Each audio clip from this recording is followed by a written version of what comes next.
And a welcome here to Wake Up Call with Dan Tortora, here where sports truly meets that thing called life. We appreciate you being here every Monday through Friday from 9 a.m. to 11 a.m. Eastern Time. And I can't thank you enough for hanging out with us this morning as we have set for an awesome couple hours here for your morning to take you through your day, whether you're dropping the kids off or doing something on break or working out as well as going to work. If you're hiding from your boss right now, if you're in the bathroom with the buds in your ears, wherever you may be, we appreciate you for watching and listening to Wake Up Call with Dan Tortora. And I fully say that knowing that when I had my first job out of college, I used to put the buds in my ears while I was working, my boss right over my shoulder, and I'm like, hey, I can listen to whatever I want as long as I get my work done. So make sure that you tune in to Wake Up Call with Dan Tortora every single Monday through Friday from 9 a.m. to 11 a.m. Eastern Time. We're here with you on YouTube.com and Facebook.com, both / Wake Up Call DT, and on wakeupcalldt.podbean.com. And with that being said, in today's broadcast inside of monpozpopcorn.com's What's Poppin', in hour number one, we're going to jump into the Bobcat Buzz exclusive to Wake Up Call in our exclusive multimedia marketing partnership with the Bryant Stratton College Bobcats of Syracuse.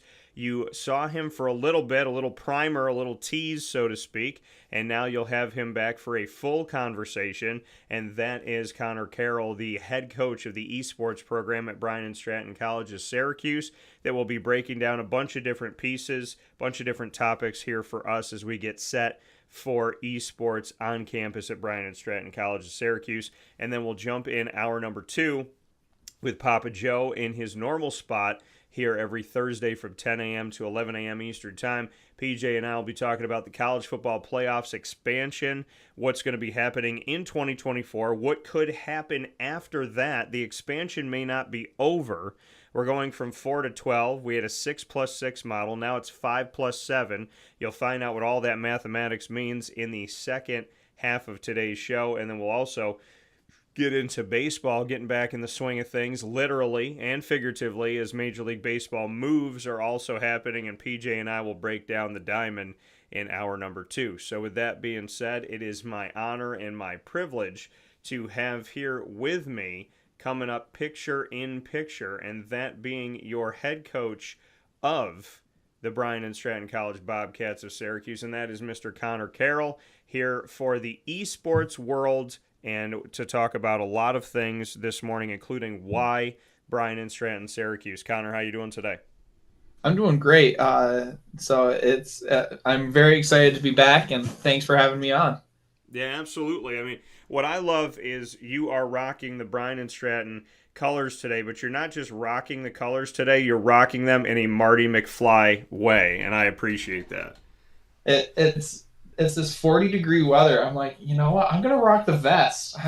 I'm thinking it's kind of like fall here in central New York in the middle of February, so we might as well just go with it. Yeah, you know what? And it's funny that you say that, because I think at least two other times so far this year I've said that. I've said to myself, I'm like, this is kind of like we somehow went back to fall to move forward to spring. So we're in this like fall-esque world where it did get, 2 weeks ago, it got to like 56 degrees and people were excited and they're thinking, all right, winter's over. We're jumping into this fallish weather, but I'll take it. And we'll see what goes on from here. And yet, the snow kind of creeps its way back in and finds its way back into our lives, which I don't mind the snow as long as it's off the road. I think snow is beautiful when it's not obstructing your ability to drive. And I'm not a fan of ice. So I love snow, but I don't love the roads. And my streets are the ones where if the main road looks good, my street will be just a dancing ring, essentially. And your cars, you're thinking in your head like, oh man, they fixed the roads. This is great. And then you come onto my streets, which I have a beautiful neighborhood. I just don't think I think the plow's allergic to us this year at this point. Gotcha. Yeah, I live about 20 yards right off of Route 20, so I always got an easy drive wherever I go. So I really got nothing to complain about. Yeah. I mean, I'm not here to complain. I think I should give, when I look at my roads sometimes, I think I should have the right to give myself a snow day. Absolutely. I think the schools not getting a lot of snow days is definitely making the school year a little bit longer with my day job. So I definitely feel the snow days definitely should be ramping up as the school year goes on. Yeah, there needs to be a few more. So we're here with Connor Carroll to speak on the Bobcats esports program. And looking at this esports program, first and foremost, there's a lot of different things we're going to get into today with Connor, but why Bryant Stratton? When we talk about esports and the world of esports and wanting to be a student athlete, why specifically Bryant Stratton College of Syracuse? So I think esport wise, like we're really building from the ground up right now. We are gonna go into like our first real season next fall, and it's gonna be exciting. It's gonna be I'm looking for a lot of involvement and opinions from my players, and I want them to really have a hand in building what the future of the program is going to be. So, why Brian and Stratton specifically? Because they are student athletes. I met with a lot of people when I was going through my prep and like getting acquainted with all my new coworkers, and I mean, aside from the business degrees and the healthcare degrees and hospitality and criminal justice, and I think IT is obviously, as the esport guy, I think IT is one of the top fields that is always going to be hiring. So we've got plenty of degree options for a lot of different fields. But the coolest thing that I learned was we have lifetime career services. So once you do get that 2 or 4 year degree that we offer, you have a whole network and resource of people to help you find a job. So I think that's something that I just was blown away with because that's not something I had when I graduated. And I wish that I Yeah. had that networking opportunity. So academic piece, we've got it in spades. We got the support, we've got the post graduation support, and the esport wise, I want you guys. I want my players to really, really be hands on in building this program from the ground up. So if there's a game that you guys want to explore, you're like, oh, this is up and coming. This is going to be big. Let's throw it onto the play and let's get good at it and see where it can take us. Well, and like you said, I mean, building from the ground up, there's been the esports program has been around for a couple years in the sense of looking for that leadership and looking for that dedication. But essentially, in essence of what I've seen and what is at Bryan and Stratton, it it's a plane that was being built but never took off. So you have the opportunity to raise this plane off the ground. And, maybe this is because I've been watching the X-Men movies back from my other show, Superpowered Pop, but you have the opportunity to kind of Magneto this thing. So, what does that mean to you that as much as, yes, there's a lab, there's a place for this gaming to be, there's really awesome, I mean, the computers themselves look really cool, the opportunities and kind of what it looks like when you walk into this lab, and we're going to talk about it in a minute, but there's things in place that are tangible, yet we've never seen esports really have its season. Who are you playing? What games are you playing? We haven't seen any of that yet. So you very much went into a program that had some bones, but a program that is waiting for somebody to say wheels up and take off. Just what that means to you. Yeah, I think it's really, really cool and exciting.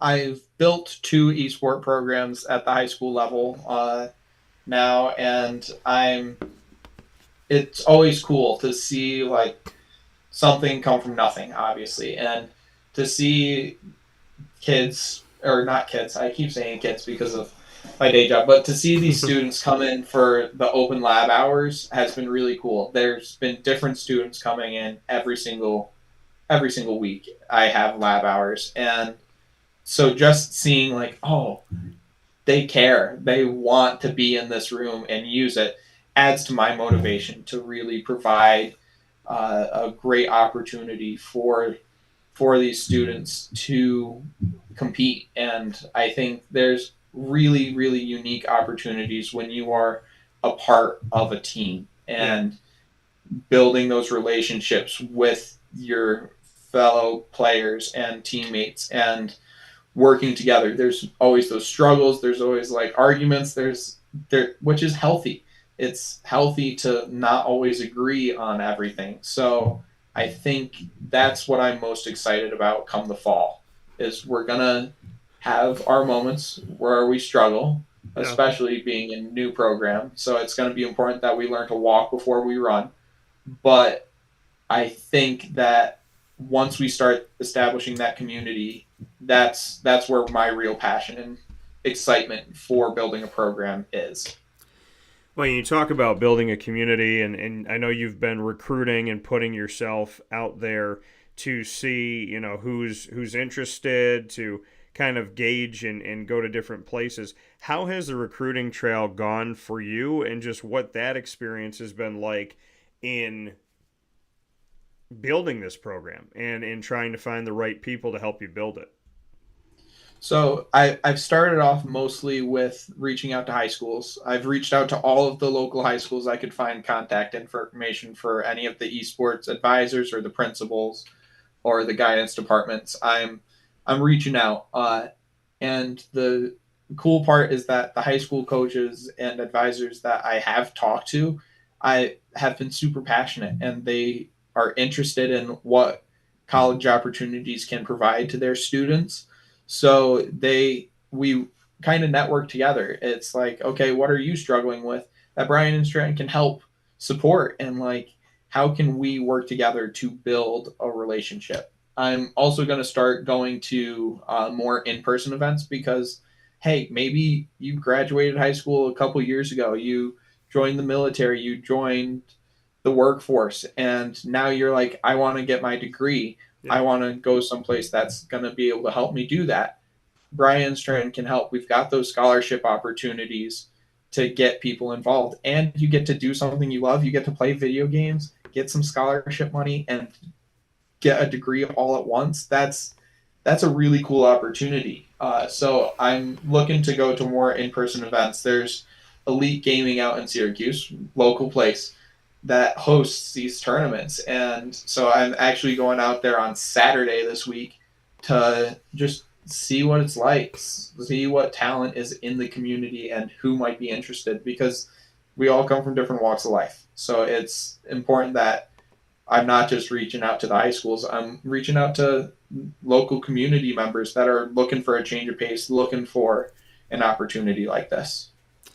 Yeah, like you said, it's not just typically going to the high school. It's going to, places where it's like, okay, maybe you graduated, you got a job, you didn't get your degree, or something in your life took you somewhere, and now you're thinking about going back to school. And like you said, there's some scholarship money, there's some opportunities. Bryant Stratton College of Syracuse offers and I say this all the time, it's a very unique school and a unique format and setup. Just what you could say to go a little bit deeper into that effect, that you're telling me like, hey, I can go to Bryant Stratton College of Syracuse, I can get a degree, I can get some scholarship money, I can play video games and be a student athlete. Just bring me into that, because I think that some people have no idea. They're like, wait a minute, I can go to school, get a degree, I can play video games, and I can get something for that. I can get something to aid me in that respect. Go a little bit deeper into that. So Brian Strand, the academic year is broken up into three segments. We got the fall, the winter, and the spring semesters. Yeah. So it moves a lot faster. Like that whole degree program helps you to really achieve all of the stuff that you want to achieve in a timely fashion. Sometimes if you're going into an associate's program, you feel like you're stagnant a little bit. Maybe you get locked out of a class and now you have to wait till the next year to make up that class. I know that that's happened to me before when I've taken college courses. I get blocked out of a class and I have to wait a whole year before I can make it up.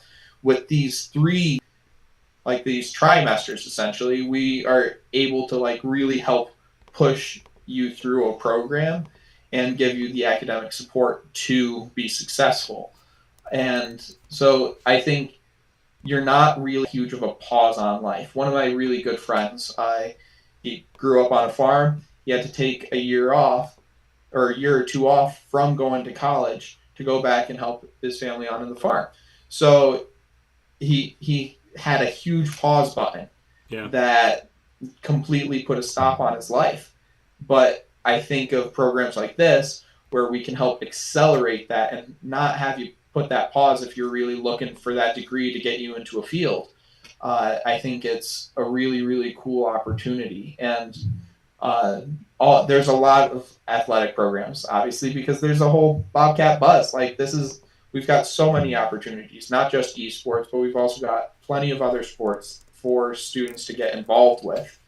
And I think it's important that there's not just the academic opportunities, but there's also feasible ways of being successful academically and with the sports, because I've talked to baseball players, I've talked to soccer players, I've started to learn their schedules and like when their practices are, and everything's super manageable. And that's one thing that I want to bring into the esport team as well, is making sure that you're not overwhelmed, you're not feeling like I can't get everything done, I can't have a life. Yeah. I want this to be a program where you are included and you are feeling supported, because I mean, again, my day job is a teacher. So if I'm not talking academics a little bit, then I'm not being true to myself, because I want everybody to be successful, and I don't want this team to be,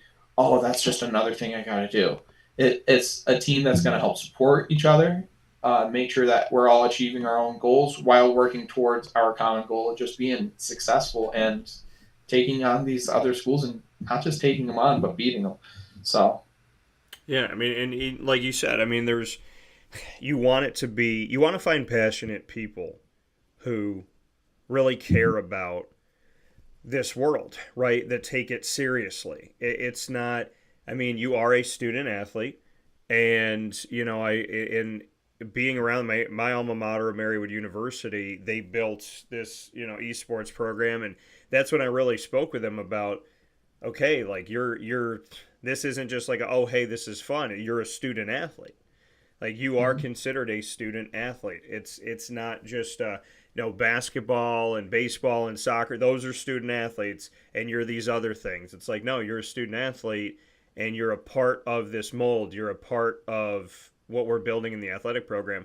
What does that side of it kind of mean to you, that they are student athletes, that when you get these people that want to come in and go to Bryant Stratton College of Syracuse and also be a part of the esports program, that they are considered student athletes? And just to go into that, because the definition of a student athlete, you know, a lot of people think, okay, you're a student and then you're out running, you're jumping, you're throwing, you're swimming, you're doing something in that respect. But what essentially is happening with the esports world is when they're saying this is a student athlete, you're flexing something else in your body, and that is your mind. And just what you can say about why they are considered student athletes and the importance of that.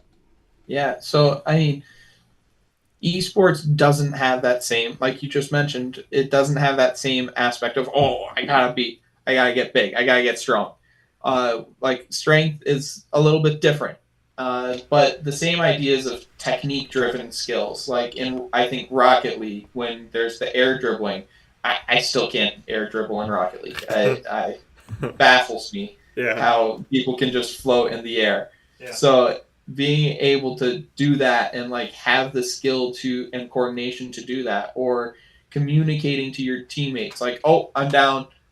He's in the northeast corner on the map. Like in your shooters, being able to communicate with your teammates is essential. And then pre-game planning is also something I really, really strive to instill in my players. Is like, okay, League of Legends, we would research all the time.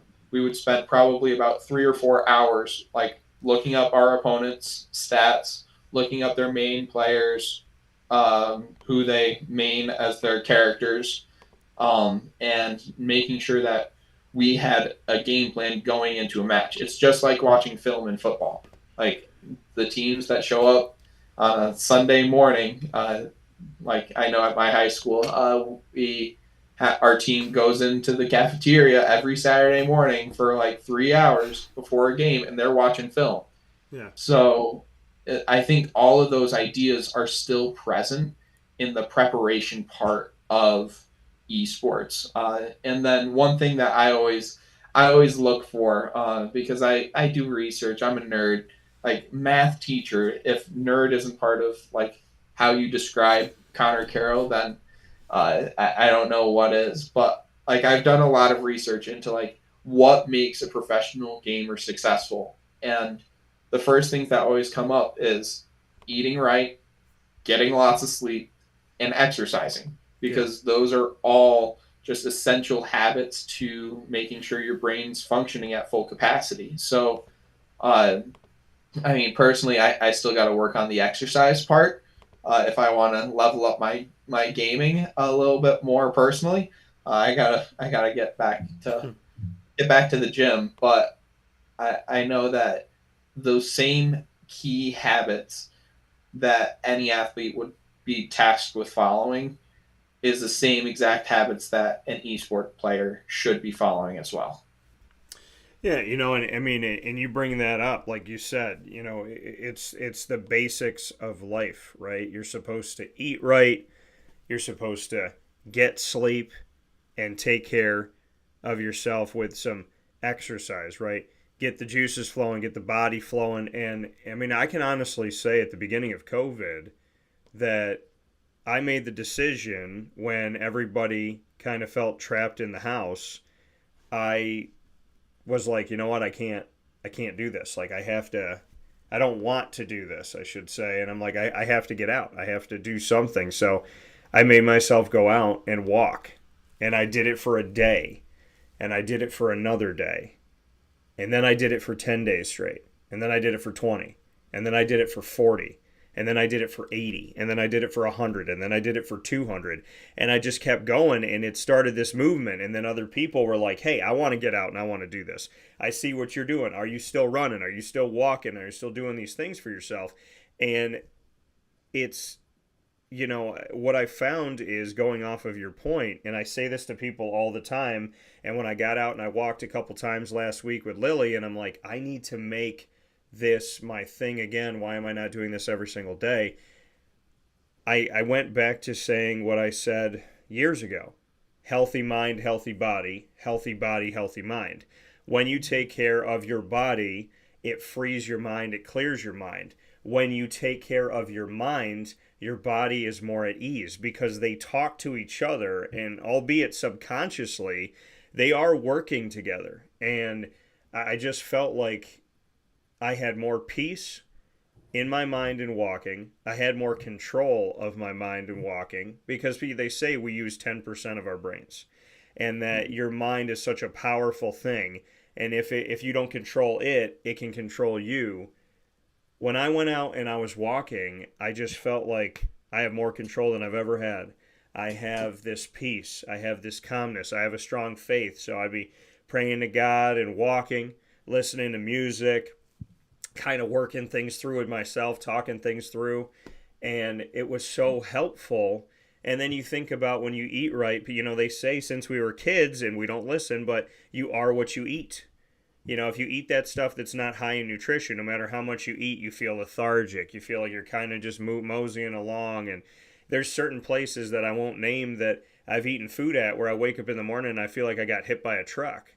So, there's that side of it. And then sleep, which I am the worst at, the absolute worst at, because I will be up doing, last night I was up doing research stuff for my entertainment show, Superpowered Pop, and I was setting stuff up for Wake Up Call, working on Superpowered Pop, taking notes at 1 o'clock in the morning, and the sleep side of it, it really, I mean, you think about it, and I tell people this all the time. I know it's a long-winded response, but we plug our phones in every day, multiple times a day, and we freak out if it goes under a certain percent, 30%, 40%, if it's under 50%.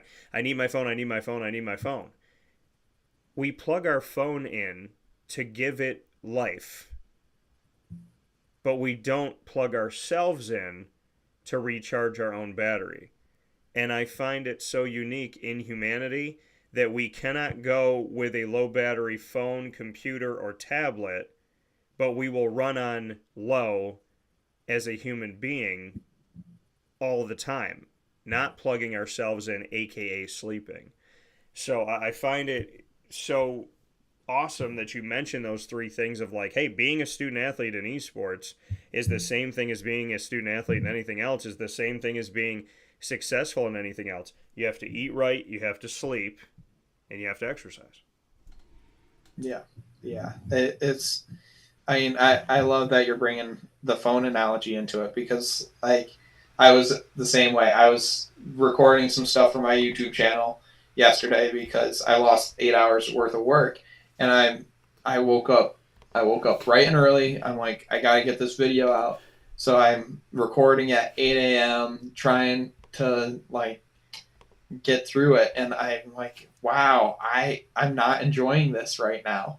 Like this is tough to put on the happy face, because I went to bed at like 1 and I was up at 6 to get ready to record. So I totally agree. Yeah, and I do. I think it's imperative, and I think it's really important to get, dispel that belief or that notion that gamers are just sitting there drinking energy drinks at 5 o'clock in the morning, just playing, and that these are people that don't have good hygiene and they don't take care of themselves, and it's just energy drinks and looking at the screen, and energy drink and looking at the screen, and getting a pizza at 1 a.m. and looking at the screen. I think that's the mentality that gamers face, which is not the truth. I look at some of these gamers and how they take things and how they break things down, and they sound like they're talking Chinese algebra to you because of all the things that they know. And I'm thinking to myself, I'm like, hey, you guys would probably be like great hackers for the CIA someday because of just like the attention to detail. So, I mean, I would love to continue to dispel the false narrative of what a gamer is, if you'd like to go into that a little bit more. Yeah, I mean, so Pokemon is my thing. Like I love Pokemon through and through, and I love the fact that you're bringing math up, because like, so I'm a math teacher, math major when I did my undergrad, and I all video games is just computers. Yeah. And a computer runs on ones and zeros. There's got to be a formula. There's got to be a written rule of like how everything works. So like I've done all my research into the Pokemon damage calculations, and like I've used all of the skills that I used all the way up through Calc 3, and like really broken it down, because in the end it's just computers. It's just a code that if you can break it, then you can exploit it, and then you can use it. Yeah. So I know people do this similar stuff with DPS calculations, and when they're building builds, like their loadouts for League, on like what items do I have to buy in what order, like which priority is important for the early, mid, and late game. There's a lot of planning and research that goes into playing a game. And so if you're not like acutely aware of what's happening, then you can't be successful in the long-term game. You have to have a plan of attack, just like anything in life. You have to know, like, I do step A so I can be ready to take on step B. And I think you're right. Like, yeah, there's a lot of stereotypes about Like, yeah, I'm gaming until 3 a.m. and then I'm rolling out of bed and I'm going to class. Like, there's a lot of pieces like that come up, and I know that that's part of the reason why the NCAA has been so slow in their adoption of esports, because there's so many pieces that you can't really regulate. My dad was an athletic director for a long time, and we would often talk about like what was keeping the NCAA from regulating it. And he said a lot of it is practice hours, because like a typical coach can't require more than X number of hours based on where they're at in their season for practices, just so the student athletes don't get injured. Yeah. Um, but how does that translate into the esports realm when you have gamers that are playing till 3 a.m.? Does that count as practice hours? Because it's just something that they're doing recreationally. But how do you keep your players healthy? Um, is definitely interesting. So those were always some of my favorite conversations whenever we started talking business with each other. So it's definitely like, how do we take care of ourselves while we are passionate and driven, and it's so easy to just go sit on the couch and turn on the game. How do you hold yourself back Yeah. from letting that take over? And one there's this one professional Pokemon player who like competed in the World Championships in August and then was off the mat for like a couple months, and I was like, where is he? Why hasn't he shown up? And then he comes back, wins a tournament. Like, he's like, I just needed to take a couple months off because that's what I needed to do for me. Yeah. So I think knowing when to walk away is an important skill that the top players in any game know how to do. Yeah. And I think, I mean, that's important, but I mean, you go back, we talk about student athlete in general, and I know how I was playing basketball growing up from 7 years old on, that I would go outside and play in the sleet. So it didn't matter if I went to practice, it didn't matter if I just had a game. I would go outside, shoot 100 free throws in the sleet. I'd play in the ice. I'd play in the snow. I'd play in the rain. I'd play when it was 90 degrees outside. And if I go back and I think about that, it's like you play and you play and you play and you play. But again, it's on your body. And it's like, are you going to take a break? I remember one time I played pickup basketball, and I played for 6 hours straight. No food, maybe a little bit of water. And 6 hours later, after we were done, my buddy and I went to go get something to eat. And I sat, and when we finally sat down, my body was so in this like state of tension, and I tried to feed myself, and I got really nauseous. And I was like, I can't even eat right now. Like, my body was just like, it didn't know what it wanted to do. It's like, I don't want to sit. I don't want to be on this couch. I don't want food, but I needed it. I needed food. I needed water, but everything was making me feel like I was going to get sick. Mm-hmm. And you look at that and it's like, because you put that 6 hours straight on your body, no break. No break, no food, no water, no breath. Maybe I took 5 minutes to myself. And what did I do in those 5 minutes? I walked around, caught my breath, and was like, got to be ready to go back in. So, I mean, when we talk about what does it mean to really be a student athlete and knowing when to say, okay, yes, I'm practicing. Yes, I care. Yes, I want to be the best I can be, but I need to take a step aside. I can honestly tell you as a basketball player that I didn't always know when to stop. There were times where I needed to put more in. There's times where I needed to just take a break. So when you talk about gaming and people saying, well, this isn't the same because you can just sit on that video game and shut your brain off and da-da-da-da-da, you have to know when to step aside in basketball. You have to know when to step aside in football.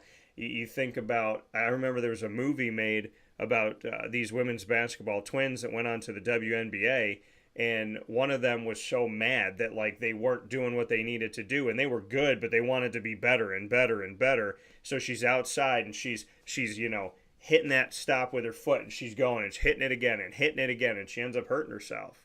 She ends up getting injured because she kept making her body go and go and go.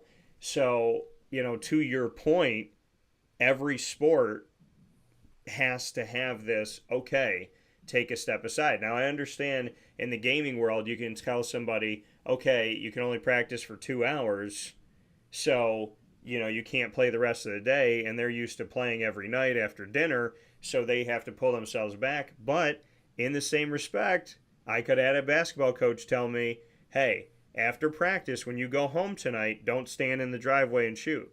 I need you to give your body a rest. So in that notion, they do parallel each other, that the sports that are physically asking of your body, when they tell us we need to take a break, it is very similar to video gaming. People might want to look at it differently, but it's not that different when you have to take a step aside.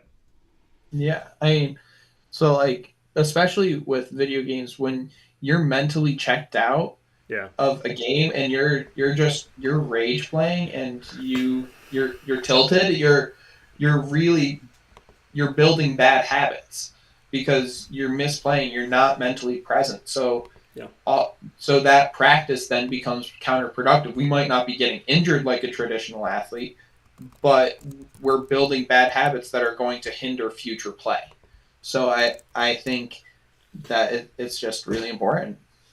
Well, and I know that you can put yourself in a place where your mind, and I know this from all the work I put in, like if you don't give your mind an opportunity to rest, I mean, you become kind of just like this zombie, and it's not healthy for you. It's not healthy for anybody to do that. So I think that, breaking this down and really talking about it, the NCAA's made enough mistakes. Maybe let's not make another one here, and let's do some good things. But so when we look at who you can play, what is, you're in, Bryant Stratton College of Syracuse, small college, is in the USCAA, but I have seen esports programs play anybody. I've seen Division threes play Division ones because, you get online and you can play whoever wants to play you. So how does this work? What are we looking at as far as formatting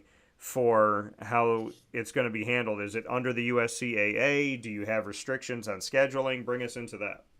So there's been a lot of flexibility. I've been given a lot of support and to figure out where this program is going to go. Again, like I mentioned earlier, it's going to be a little bit of figuring out how to walk before we start to run. Yeah. So this question I could answer probably completely differently in a year or two. Okay. In this coming fall and moving into towards the winter, it's looking like a competitive season for our program is going to be best for like December to mid-spring type date-wise, which again is going to be important to figure out how that lines up with our trimesters and figuring out how to play, because maybe the team is in support of playing remotely, Yeah. as well as not just teaming up in the lab and hopping onto Discord and chatting with each other through that if we can't all be in the same room. So it's gonna, one, come down to the players, two, come down to the scheduling, Yeah.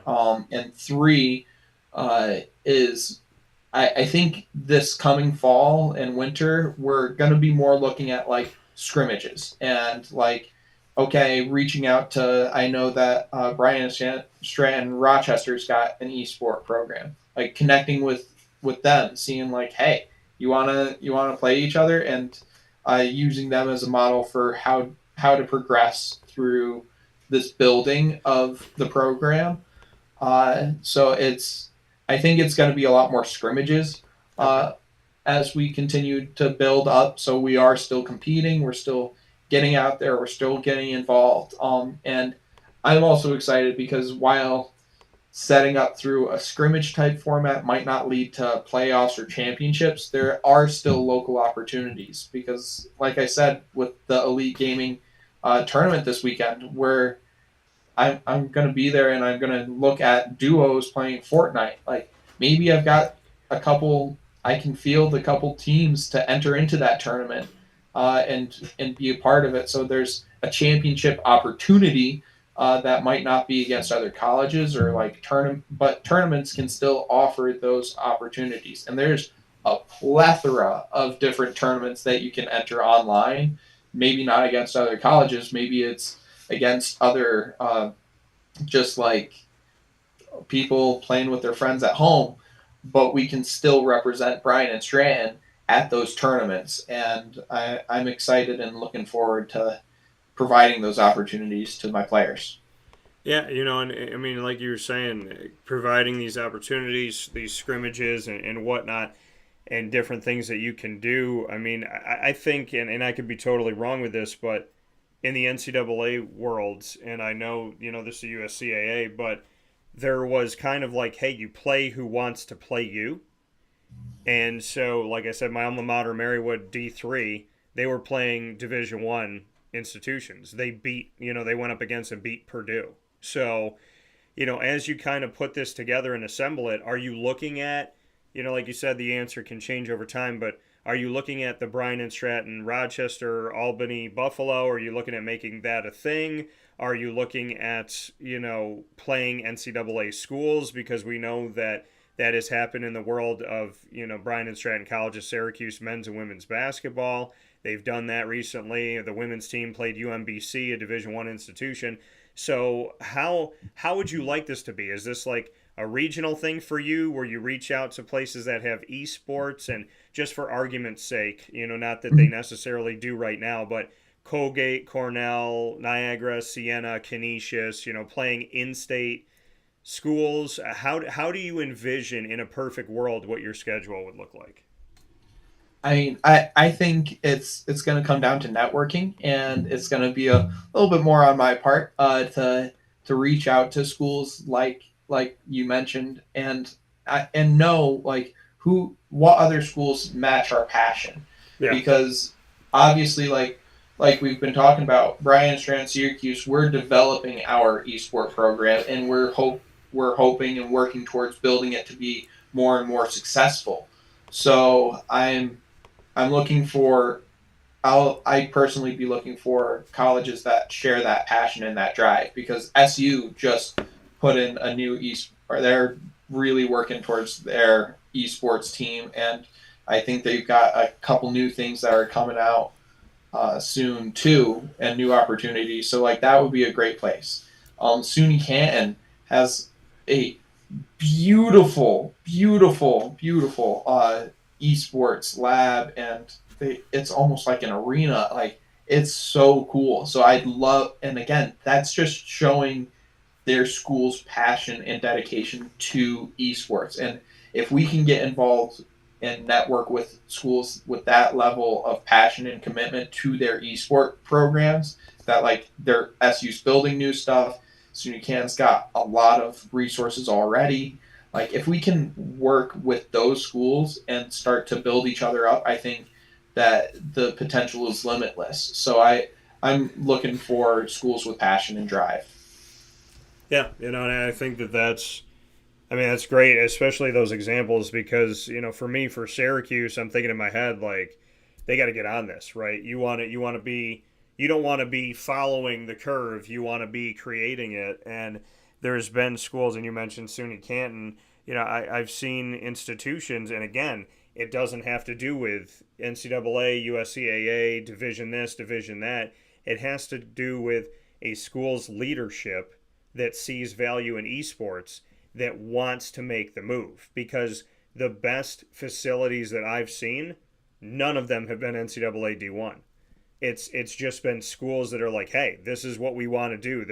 We think that this is important. We think that this is a good angle for us as a university or a college to bring in new students to campus to just create not just an esports world, but to really expand the portfolio of the school. And And I appreciate the leadership of those that have taken this initiative and said, hey, we need to do this. We have space on campus that we can reimagine. So let's reimagine this and let's move forward in that direction.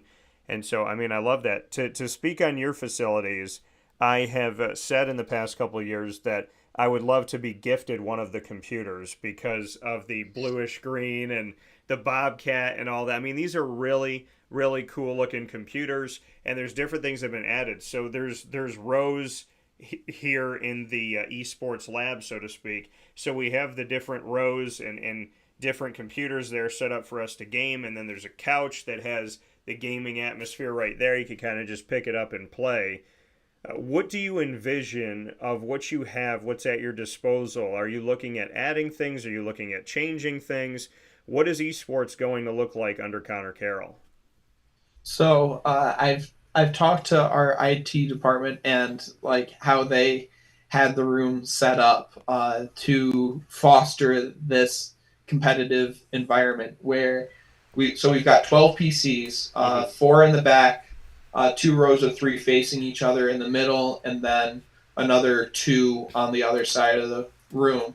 So that middle section is really, really designed for that communication with each other. A lot of games have teams of 5. So I personally love having that 6th seat right there because personally I think it's really important to have that 6th person watching the map, like of the screen so you can have that awareness. And again, so that's kind of like the play caller seat.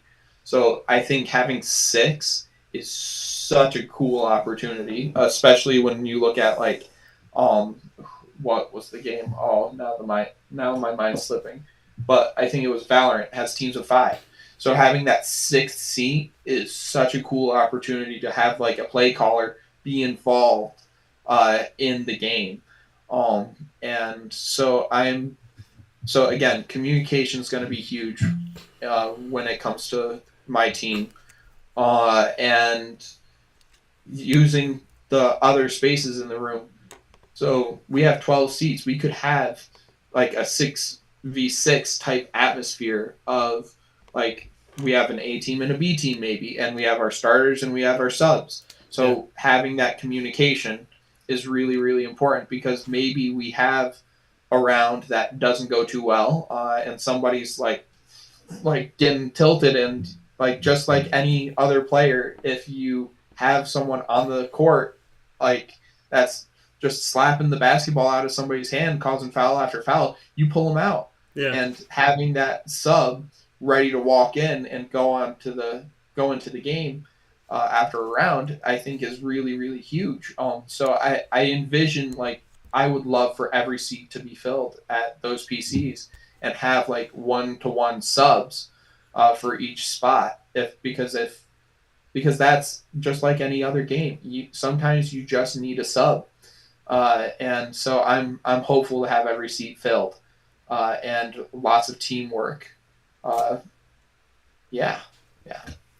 I love that, and I'm taking notes, mental notes and physical notes on kind of what you envision here. So, what do you envision for yourself? Are you the 6th person? Are you the one in the chair during gaming where your student athletes are playing and you're watching the map?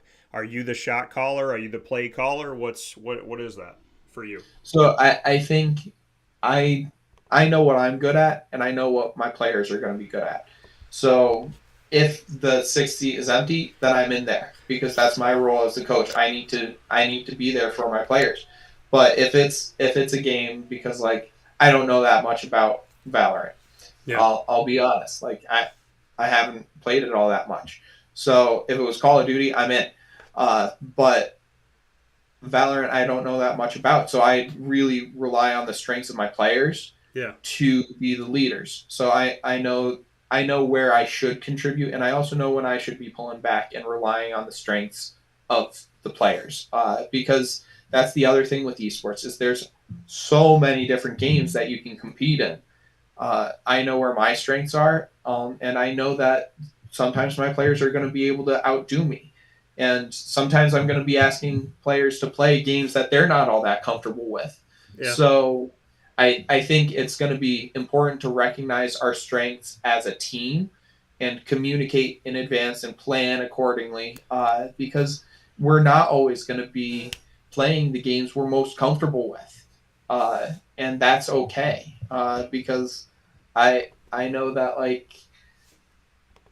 there's going to be games that if I'm going to ask a Valorant player, somebody that wants to be on shooters like Valorant, Apex, Overwatch, like those types of games, and then I'm going to say, okay, but this week we're playing League of Legends against this school. Yeah. We need somebody to play League of Legends. Those are completely different. So we got to have some level of proficiency with all of the different games that we're going to be talking about. I always equate esports to track and field, but the only difference is that I got to be able to take a thrower sometimes and put them into the 100-meter sprint, Yeah. and so making sure that we're familiar enough with each of the different games is going to be important. Yeah, no, and you led right into my question is what games do you initially envision being the games that you want your esports team to be proficient in? So again, I'm looking for passionate players. So if people start filling out that recruitment form and say, I haven't played any of these games, but I really want to add Call of Duty to the list, Yeah. then we start exploring how to get Call of Duty onto the list. But as of right now, the games that we're equipped to handle are Valorant, League of Legends, Rocket League, Fortnite, Overwatch. We've got 2 Switches, so we can do Pokemon, we can do Pokemon Unite, Super Smash Bros, Mario Kart, and then I know that a lot of high schoolers, from just me walking around the cafeteria, seeing what kids are playing on their phones, Clash of Clans has been really big. So I think we're pretty equipped to handle that. And then Apex Legends are currently the current roster of games that we're looking to offer. But again, I'm happy to add more to that list if there's interest, if there's passion for it. So it's going to be an exciting time. Yeah, I'm writing down this list and I'm looking at it and I'm going, okay, Super Smash Brothers maybe for me. Definitely. Did you say Mario Kart? Yeah. Yeah. Yeah. Mario Kart is that's one that you can circle. Now I did play Rocket League and tried to start to learn that a little bit, but I will say this, back in college we had a house, there was 14 of us, perpetual help hall. And so we were in pep hall, 14 guys, and ended up being 13 guys. One guy got kicked out. And we would play video games, and they were like, hey, you want to play Halo? We need another guy to play Halo. And I was like, yeah, man, I'll try it out. I like video games. I'll give it a shot. And I think that I was there just to boost everybody's kill count, because I had never, I mean, these are guys that had played for how many years, and I had, played now for, I was racking up the minutes in the moment, 5 minutes, 10 minutes. And then they had that like rainbow looking sword, right? And, Yep. and I would just do everything in my power to try and find it. But I kid you not, in God's infinite humor, I would die and I'd come back to life right in front of somebody with the sword. And I'm like, at what point does this make sense? That they're going to resurrect me in front of a person just waiting for a kill. So, but I remember one day, like, I was so excited. I'm like, man, I got 16 kills. And then you look at like their numbers and it's like 117, 75, 82. And I was like, whatever, guys. Like, for me, 16 is good because I started my life with 0 and now I have 16. So I do know like the fun and the excitement of it, but the whatever it is about those kart games, when you put me in that world with, and I mean, I used to do like, I think the Crash Bandicoot one, but you put me in that world and I don't care who I play. Like if I'm out on a date, I think one of the last dates I went on, we were at Dave and Buster's and she's like, you want to play this game? I was like, let's go. And we sat down with Mario Kart and I'm like, she has no idea what she's put herself in. So, I mean, there's some of these games that, I think like universally speak to people, and then there's games like Valorant where I've never played it. And I think that, you got to kind of open your mind to jumping into a new world. Yeah, yeah, and that's the best part is that like yeah, you can just walk into Dave and Buster's and there's Mario Kart. Like there's and that's the cool part with esports is that there's just this culture of yeah, it might be new, it might be unfamiliar, but you can still walk into it and you're going to walk away hopefully with a kill. Like if you pick up a shooter that you've never played before, you're probably going to get at least one kill that game. Yeah. And you can take that and you can run with it and you can have fun and it's just such an approachable community that it's exciting. Yeah. So a final note here for you. So as we've gone through a bunch of different pieces, where are we at as far as the recruiting world has gone? I know that you told me in these last couple of weeks you were, hitting it heavy and doing what you can. Where are we at as far as where you would want to be? Because you got some time before the fall and you envision, like you said, December and then going into the spring. So where are things at right now in gauging interest and in trying to assemble a team? So I'd say 20%. We're about 20% of the way there. If we can get another 80%, fantastic. And then I'm going to feel really comfortable and confident going into the fall and the winter. But I mean, just being present on campus, like 2 nights ago. So yeah, Tuesday, I was sitting in the lab for open hours. There was a tour coming through, and they were like, "Oh, this is nice. I could be in here."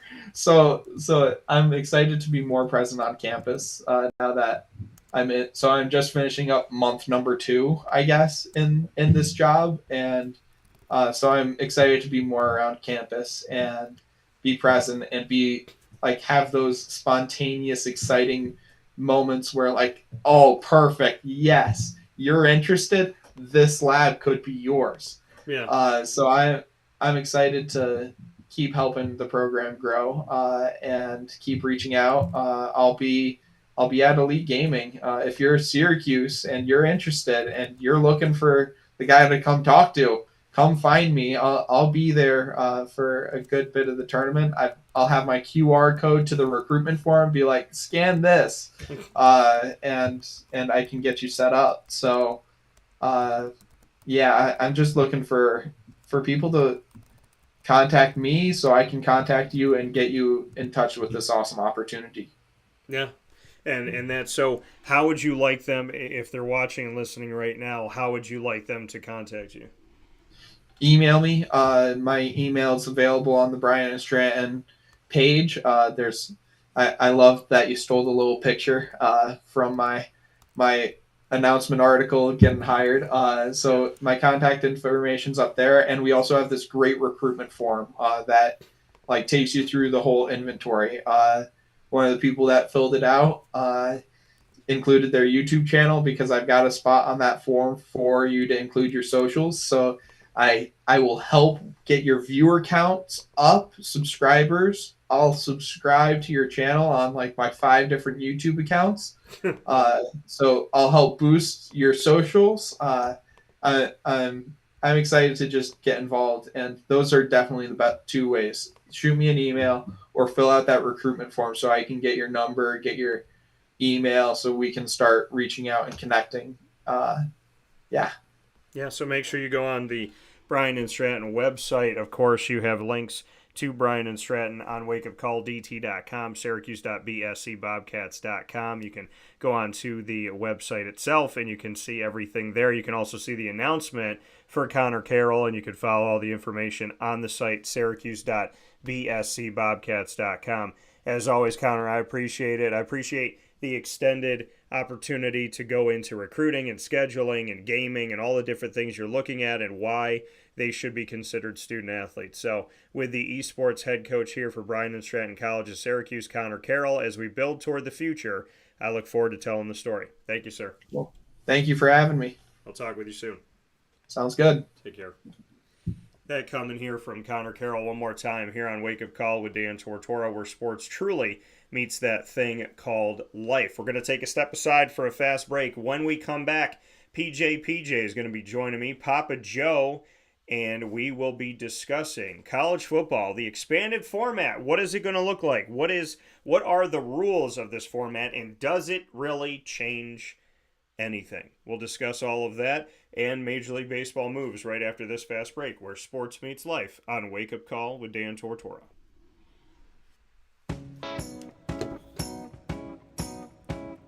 In these unique times, there are those in our community that give us a sense of normalcy and positivity. Pizza Man on 50 Oswego Street in Baldwinsville has been here for you for over 35 years and is here now.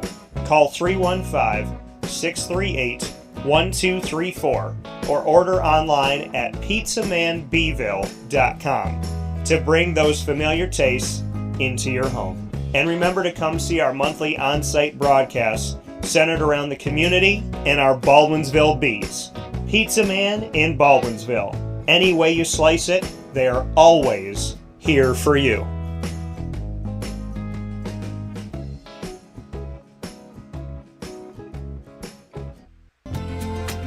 Looking for your next ride? Look no further than Great Lakes Honda City, located on 7140 Henry Clay Boulevard in Liverpool, New York. Serving our community for decades, their new and pre-owned vast array of vehicles are available to you Monday through Saturday on site. To search from home, shop at GreatLakesHondaCity.com. Call 315-365-5576 to set up an appointment. That's 315-365-5576 for Great Lakes Honda City, 7140 Henry Clay Boulevard in Liverpool, New York. Great cars, great people, Great Lakes.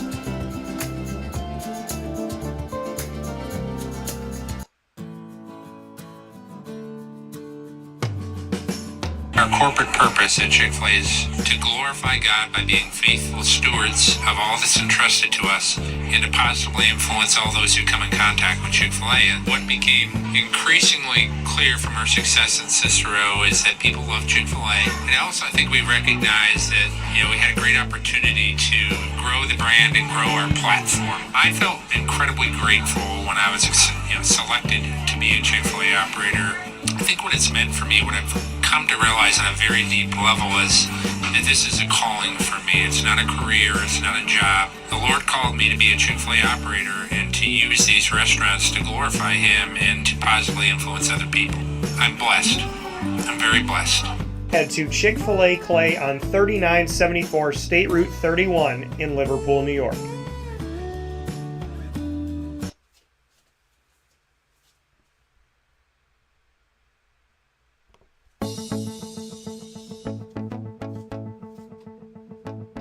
Avicoli's, located on the corner of Route 57 and Wetzel Road in Liverpool, New York, has been your trusted neighbor for decades. Located just steps from Liverpool High School, we're happy to have the Liverpool Warriors on-site, on-location broadcast at Avicoli's through Wake Up Call with Dan Tortora every single month, featuring student athletes, coaches, and administration throughout the year from Liverpool High School. Head out to Avicoli's today on the corner of Route 57 and Wetzel Road in Liverpool, New York, open Tuesday through Sunday for lunch, dinner, and drinks. We'd love to see you out there, and of course you can call them at 315-622-5100 for takeout, delivery, and catering. That's 315-622-5100, and also find them on myavicolis.com. That's myavicollis.com.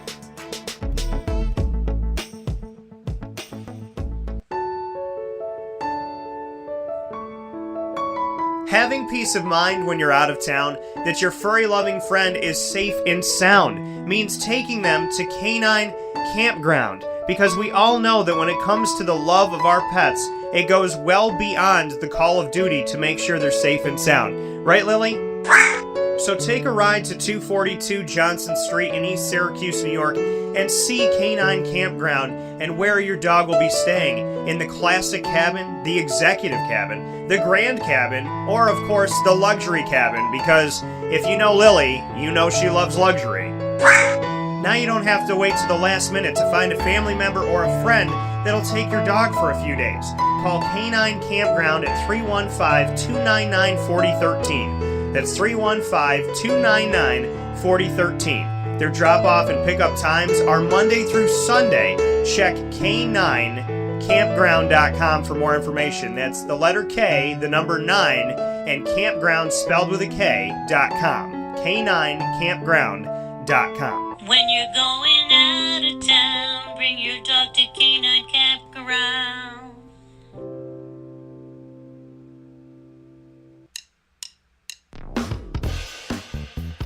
PB&J's Lunchbox, the food truck that you love finding all throughout central and upstate New York, now has a street-side cafe. So when you're craving their traditional favorites as well as their out-of-box amazing menu items, you can now head to 663 Old Liverpool Road in Liverpool, New York. Located just minutes from the highway, the Thruway, Destiny USA, and Onondaga Lake Parkway, PB&J's Lunchbox Street-Side Cafe is there for you Monday through Saturday from 9 a.m. to 7 p.m., serving breakfast, lunch, and dinner all throughout the day. Get breakfast for dinner, dinner for lunch, whatever you fancy, including their award-winning grilled peanut butter and jelly sandwich. Find them at 663 Old Liverpool Road in Liverpool, New York. PB&J's Lunchbox, where we love to know what's in your lunchbox.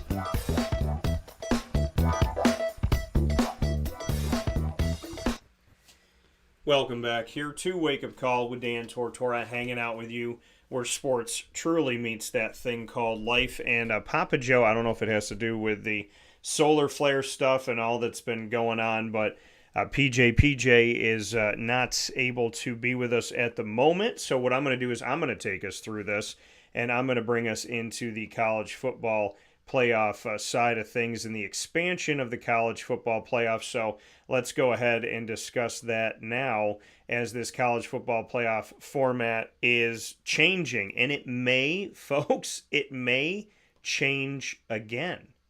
We may have another change after the change when it comes to college football. So let's take a look at exactly what this means. Now, college football's playoff bracket for the 5+7 model, this is something that I'm not surprised that they ended up doing.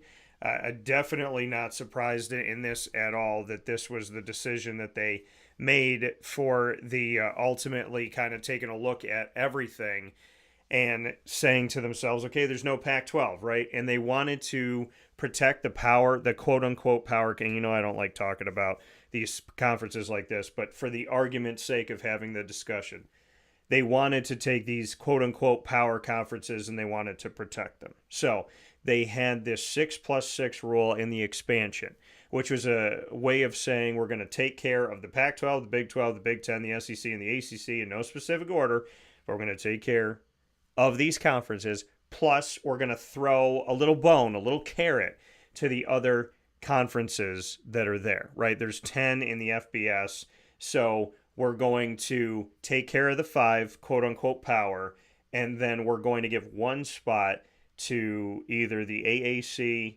the Mountain West, the Sun Belt, the CUSA, or the MAC, right? We're gonna give you one spot so you can be happy with that, right? So if the American Athletic gets it or the Sun Belt gets it, so there's going to be one. So the 5 will always be taken care of, plus the 1. Now the way that's written, it's like, well, hey, Dan, you know, if it's a higher ranked, blah, blah, blah. But we know rankings are skewed. Rankings are human. Coaches' rankings are human. AP media rankings are human. The College Football Playoff Committee's rankings are human. So it hasn't been fair to the Mountain West, to the MAC, to the Sun Belt, to the CUSA, to the American Athletic Conference. It has not been fair. The American Athletic had a UCF team that went undefeated for 2 straight regular seasons, and including a postseason piece in the middle where they beat Auburn, who was the only team that year to beat Georgia and Alabama, who were the 2 teams that played for the national championship. So UCF beats the team that was the only team to beat the 2 teams that played for a national title, but UCF got little to no respect. Cincinnati and everything that they didn't make the college football playoff. The next year they finally make it, and they almost defeated by a field goal difference.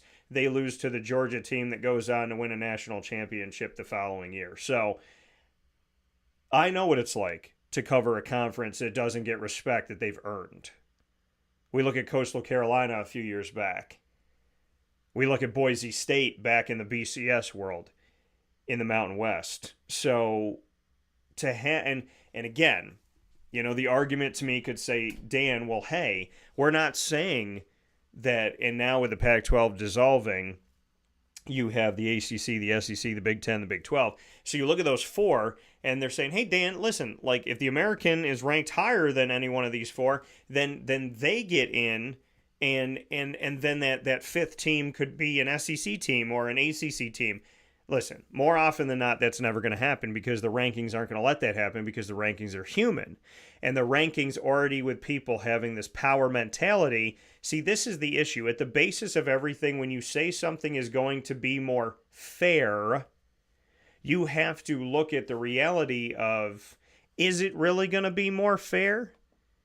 Because if it's built on a system where people have biases and they're not looking at things impartially. See, if I was voting in something, I'm not voting, and I voted in a bunch of things in my career, and I thank God for it every single day. When I have voted in the past, I've had the opportunity to just vote for the teams that I like, and just vote for the conferences I like, to just vote for my hometown. But I don't do that. I vote for what I think is fair. Now, will I give credit to people in my hometown that I think should have it? Absolutely. Do I think that this Syracuse football person should be better than the third team or no team? Yes, I will make those votes. But I'm going to look at it. I'm going to make votes that I think are fair across the board, right? That I don't have to be a fan of this team or this school to vote for this person.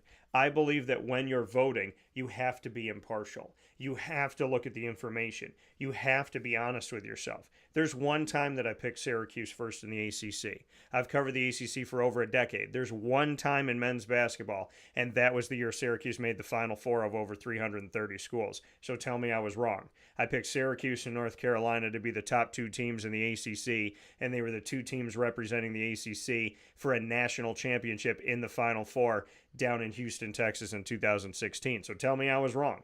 Tell me I'm a homer. You could say whatever you want to say, but the teams I picked at the top of the ACC were at the top of the ACC at the end of it all, representing the ACC for a Final Four and the opportunity for national championship in the year that Villanova played North Carolina. So I believe in impartiality. Unfortunately, I don't feel like there's impartiality. I don't feel like people are really looking at the numbers. I can't say that I'm in the mind and heart of everybody. I can only speak to what I see from the outside looking in. And I'm never going to take somebody and go, hey, this person, because we don't personally attack here on the show. That's not what I'm about. So from the outside looking in of the AP and the coaches poll, it seems to be that they've adopted the media created theme of power and have decided we're going to take care of these conferences with the Pac-12 dissolving, the ACC, the Big 12, the Big 10, the SEC. We're going to take care of these four, and then we're going, because those are the autonomy group, and then we are going to leave the other five to kind of fend for themselves. And we might throw them a bone, and as long as every couple of years we throw them something or give some sense of hope to them, people will leave us alone. That's how I feel like the model is set up, and I don't really think that the rankings ever prove that wrong for the most part, in that, you know, it's set up to not really take care of them. And it's unfortunate because when you cover those conferences, you see the level of talent and you see just, you know, how they've played spoiler to other people. I mean, Appalachian State, for goodness sakes, in the Sun Belt, they're a team that that I wouldn't want to play because they're a non-conference game and you want to try and win all those non-conference games, and Appalachian State plays spoiler to people, and they've done it throughout history. So, and I don't think anybody wanted to play Boise State back in the day. And, you know, I think that there was years where people didn't want to play UCF and didn't want to play Cincinnati. So, you know, do I like the model in creating more teams? Yes. But what I see with this model, be it 6+6 or 5+7, and we'll talk about what those are, the college football playoff expansion is still set up to only promote and aid the four conferences, the ACC, the SEC, the Big 10, and the Big 12. Because to argue the fact that the top 5 conference champions. So you have to go and play in your conference championship, and you have to win it, which gives value to the conference championships finally. But you now have value to the college football format climate of you have to play in your conference championship and win to be an automatic bid. You have to be one. So of the 9 conferences remaining, with the Pac-12 not being out there, of the 9 FBS conferences, which Notre Dame is not a part of any, and in a way they're getting punished for that, which I had brought up years ago, that if you want Notre Dame to join a conference, you have to punish them to a high enough degree where it doesn't make sense for them monetarily or for their school and competitively to be out of a conference. And then they are almost forced to go into one in a way. And we'll get into what that means here with the format. But in the college football playoff, as we step forward, it was a 6+6 rule. 6 highest ranked conferences plus 6 at large of the highest ranked teams. Now it's 5+7. Because, and again, if you don't think that they were trying to protect the quote unquote power conferences, why are they going to 5 instead of 6? Because the Pac-12 dissolved. They were protecting the Pac-12. One of those 6 spots was for the Pac-12. Instead of saying, okay, well, now we're going to have a spot for the American and the Sun Belt, or the American and the Mountain West, or the Mountain West and the MAC, or Conference USA and the MAC, or whatever that may be. Now they're saying, no, we're going to protect the 4, and we're still going to give just 1 spot to the rest of the conferences we don't consider power conferences. And looking at this model, the 5+7 new rule that'll start here in 2024 is the 5 highest ranked conference champions will get automatic bids. So how do you define that? You take the 9 conferences, you look at so 9 conferences are playing for a conference championship, an SEC conference championship, a Conference USA, SEC, Big 10, Big 12, ACC, American, so that's 5, MAC, Mountain West, CUSA, and Sun Belt. All of them play for a conference championship. Whoever wins that conference championship, you have 9 conference champions. Then you look at the rankings of the College Football Playoffs Committee, and you look at that College Football Playoff Committee rankings, and you say, okay, of our 9 conference champions, who are the top 5 ranking-wise? They don't have to be number 1 through 5. It could be this one's ranked number 1, this one's ranked number 7, this one's ranked number 17, this one's ranked number 22, and so on and so forth. And I guess if they're not ranked in the top 25, then they just keep going and say, okay, 26 through 50, where are they at? Because maybe the Sun Belt's not even in the top 25, but they're going to be the next highest ranked above the American for that year. So essentially, for argument's sake, that's what we're looking at. We do have Papa Joe here on the line here with us now, but I'm gonna finish my comment here as we try to get a hold of PJ, and now we got him here. But as I finish my comment for the college football playoff new format, so you take your 5 highest ranked conference champions. And when you take your 5 highest ranked conference champions, what that means is you have to win your conference championship, number 1. That's part of the criteria. Number 2, they take of the 9 conference champions, who is ranked the highest. Wherever they're ranked, they have to take those top 5. But there's a rule within that is going to make things even more difficult for those that are not in the quote-unquote power conference. And we'll discuss that with PJ. PJ, Papa Joe, how are we doing today? Hi, Daniel. Mary and I are both sick again. So, sorry I didn't answer the phone. But we can keep going here. Yeah, so PJ, hoping that you feel better. I didn't know if it was the solar flare stuff and power outage or something going on, but I'm sorry to hear you're not feeling well, and I hope that you get better as soon as possible. Thank you. So what have you got going here? So yeah, I picked up a little bit of your conversation about the playoffs and stuff. Yeah, so we're going to continue here with the conversation on the format. So for argument's sake, to kind of brass tacks this thing and break it down so y'all can understand what this really looks like here. And so if we look at the 5+7 rule, this is what we're looking at now. This is the criteria. So I'm going to create a scenario. So we have 9 conference champions. Let's say, for argument's sake, that our conference champion in 2024 in the SEC is going to be Georgia. And then let's say in the ACC, it's going to be Florida State. In the Big 12, let's say our conference champion is going to be Arizona. I'm going to throw you for a loop there. In the Big 10, let's say our conference champion is going to be Ohio State. And then in the MAC, I'll say, for fun here, I'm going to say Buffalo is going to be your MAC champion. In the Mountain West, I'm going to say Boise State. And once again, this is just for argument for 2024. In the American Athletic, I'm going to say your conference champion is going to be UTSA.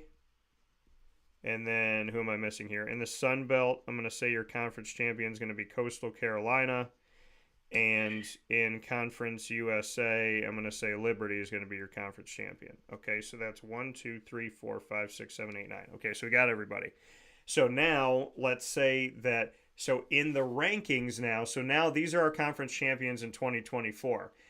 With these conference champions in 2024, we now have to look at where they're ranked in the college football playoff rankings. So let's say Georgia goes into their conference championship and they're ranked number 1, right? So they come out, they're number 1. Let's say Florida State in the college football playoff rankings is number 3. Let's say Arizona's number 14. Let's say Ohio State's number 2, because Lord knows they rank them way too high. Let's say Buffalo is 52. Let's say Boise State is 26.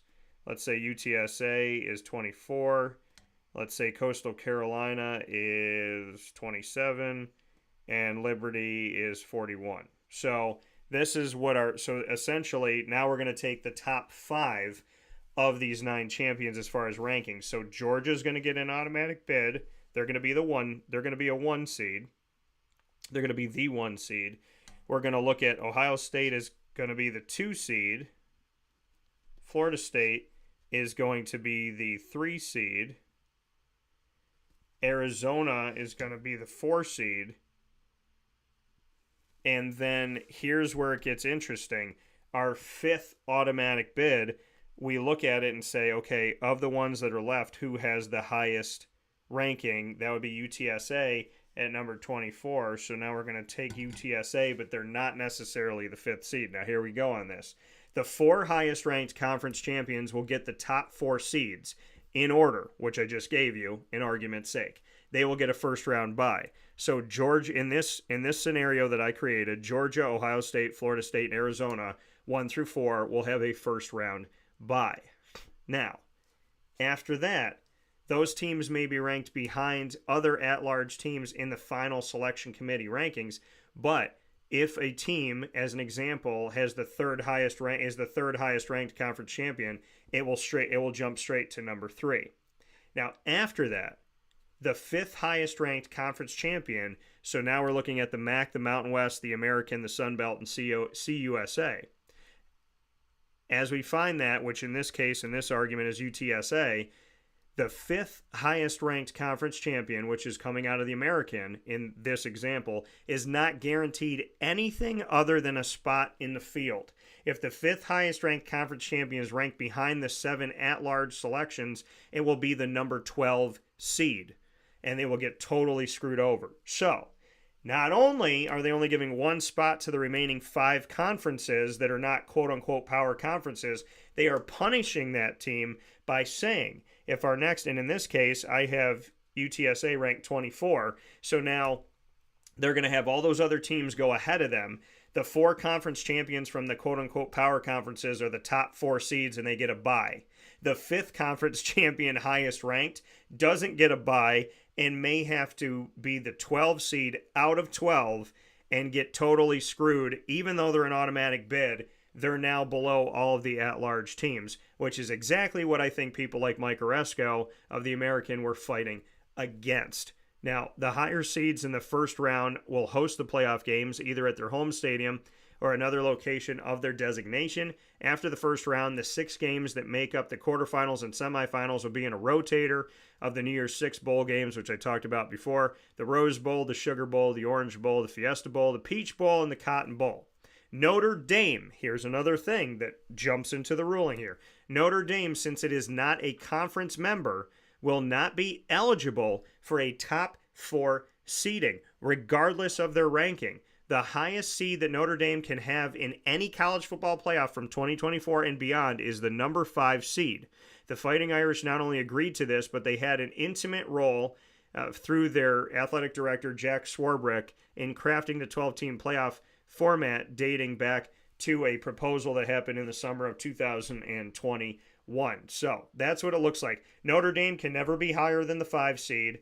The 5 remaining conferences that are not considered quote-unquote power do not get the 5th seed. They may get the last seed of it. So they're barely getting in. They're going to have maybe one representative. Because if you think about this, if you look at the top 25 rankings, there's no way, in most cases, the MAC, the Mountain West, the American, the Sun Belt, and Conference USA are going to have teams ranked in the top 15, let alone the top 25, to represent their conference. And because of that scenario, we are looking at a college football playoff that will feature almost always the SEC, the ACC, the Big 12, the Big 10. They'll be in the top 4 seeding. Then you'll have whatever's left of the 5 conferences, and they're probably going to get the 11 seed or the 12 seed every year. So they're going to get punished. They're going to get in, but they're going to get punished. 1 of 5 conferences get in. They don't get a good seeding. They got to play in the first round. They're probably going to play away from home. And then all these other Big 12 and Big 10 and SEC schools are going to be piling in here. And they're going to be hosting the So think about this. You're UTSA, you win your conference, just like Arizona wins the Big 12, but you get punished and you end up playing on the road at Alabama in your first round game. PJ, your thoughts? This is awful, Daniel. This is awful. How the hell are you supposed to keep track of this stuff? I mean, it's a can of worms. I mean, it's ridiculous. And on top of that, I just read this morning that ESPN has given the college a $7.8 billion TV contract. $7.8 billion contract. Mm-hmm. So the big schools are going to rake in the money. None of the little schools are going to get a shot here. It's going to be the 4 champions and whoever's left in the other rest of the conferences. It doesn't seem fair. It doesn't look fair. I don't know what else to say. I mean, I remember Nick Saban yesterday. He wants to be a voice for college football change. He's really come out and said that. You know, he doesn't recognize what it used to be when a college student was a student and an athlete. That's not what it is. So he's looking for a quality of life change for his students, for his players. But the way the student athlete was when he was coming up is not the way it is now. It's with the NIL and the bouncing all over the place. Yeah. There's too much change going on with what Nick was saying and what you're saying with the realignment and this and this and this and this and that. It's too much change. It doesn't make any sense to me. I mean, I'm all for having, the 4 best teams and maybe even the 6 best teams try to duke it out and see what's going on. But who's going to watch a game when the one seed is going to watch the 16, or the 2 is going to have to play the 15? I mean, come on. Those 4 teams are going to roll right through. And what you're saying is correct, is that the ancillary ones inside the conference that have good records are still going to wind up in a playoff, even if they don't win their conference. Is that right? Yeah, so what we're looking at here now is, so let's go back to my argument here. So my argument is that the 9 conference champions in 2024, let's say they're Georgia of the SEC, Florida State of the ACC, Arizona of the Big 12, Ohio State of the Big 10, Buffalo of the MAC, Boise State of the Mountain West, UTSA of the American, Coastal Carolina of the Sun Belt, and Liberty of Conference USA. If this is the case, right, for argument's sake, you're going to take more than likely, they're going to take the SEC, the ACC, the Big 10, Big 12 in whatever order. Those are your top 4 seeds, your first round buys, your automatics. Your 5th comes from one of the 5 remaining conferences, and it's the highest ranked champion. So if UTSA is ranked 24 and Boise State's ranked 26, Coastal Carolina's 27, Liberty's 41, and UB's 52, then they're going to take UTSA. But UTSA doesn't get the 5th seed. UTSA gets whatever seed that they are in the rankings. So if they're ranked 24th in the country and the rest of the rankings here has Alabama, Clemson, Texas, LSU, Michigan, Oregon, and let's say, throw another one out there, Oklahoma State, all ahead of you, they take the 7 at large, which means that the MAC champion doesn't get in, the Mountain West champion doesn't get in, the Sun Belt champion doesn't get in, the Conference USA champion doesn't get in, and UTSA is ranked 24th, and we have Alabama, Clemson, Texas, LSU, Michigan, Oregon, and Oklahoma State ranked in the college football playoffs final rankings above UTSA, then UTSA wins their conference championship and becomes the 12 seed out of 12. The other 4 conference champions get nothing for winning their conference championship, and Alabama, Clemson, Texas, LSU, Michigan, Oregon, and Oklahoma State get seeds 5 through 11 and have the opportunity, a bunch of them, to play host, and now the conference champion of the American, UTSA, has to go on the road to Alabama to face Alabama in Alabama, and all of these other schools get in above 4 conference champions that don't do anything. And when I say don't do anything, they're not in the playoff. They have to go play another bowl game somewhere else. So you're going to have 4 conference champions punished, and then the other conference champion not in the quote-unquote power conference.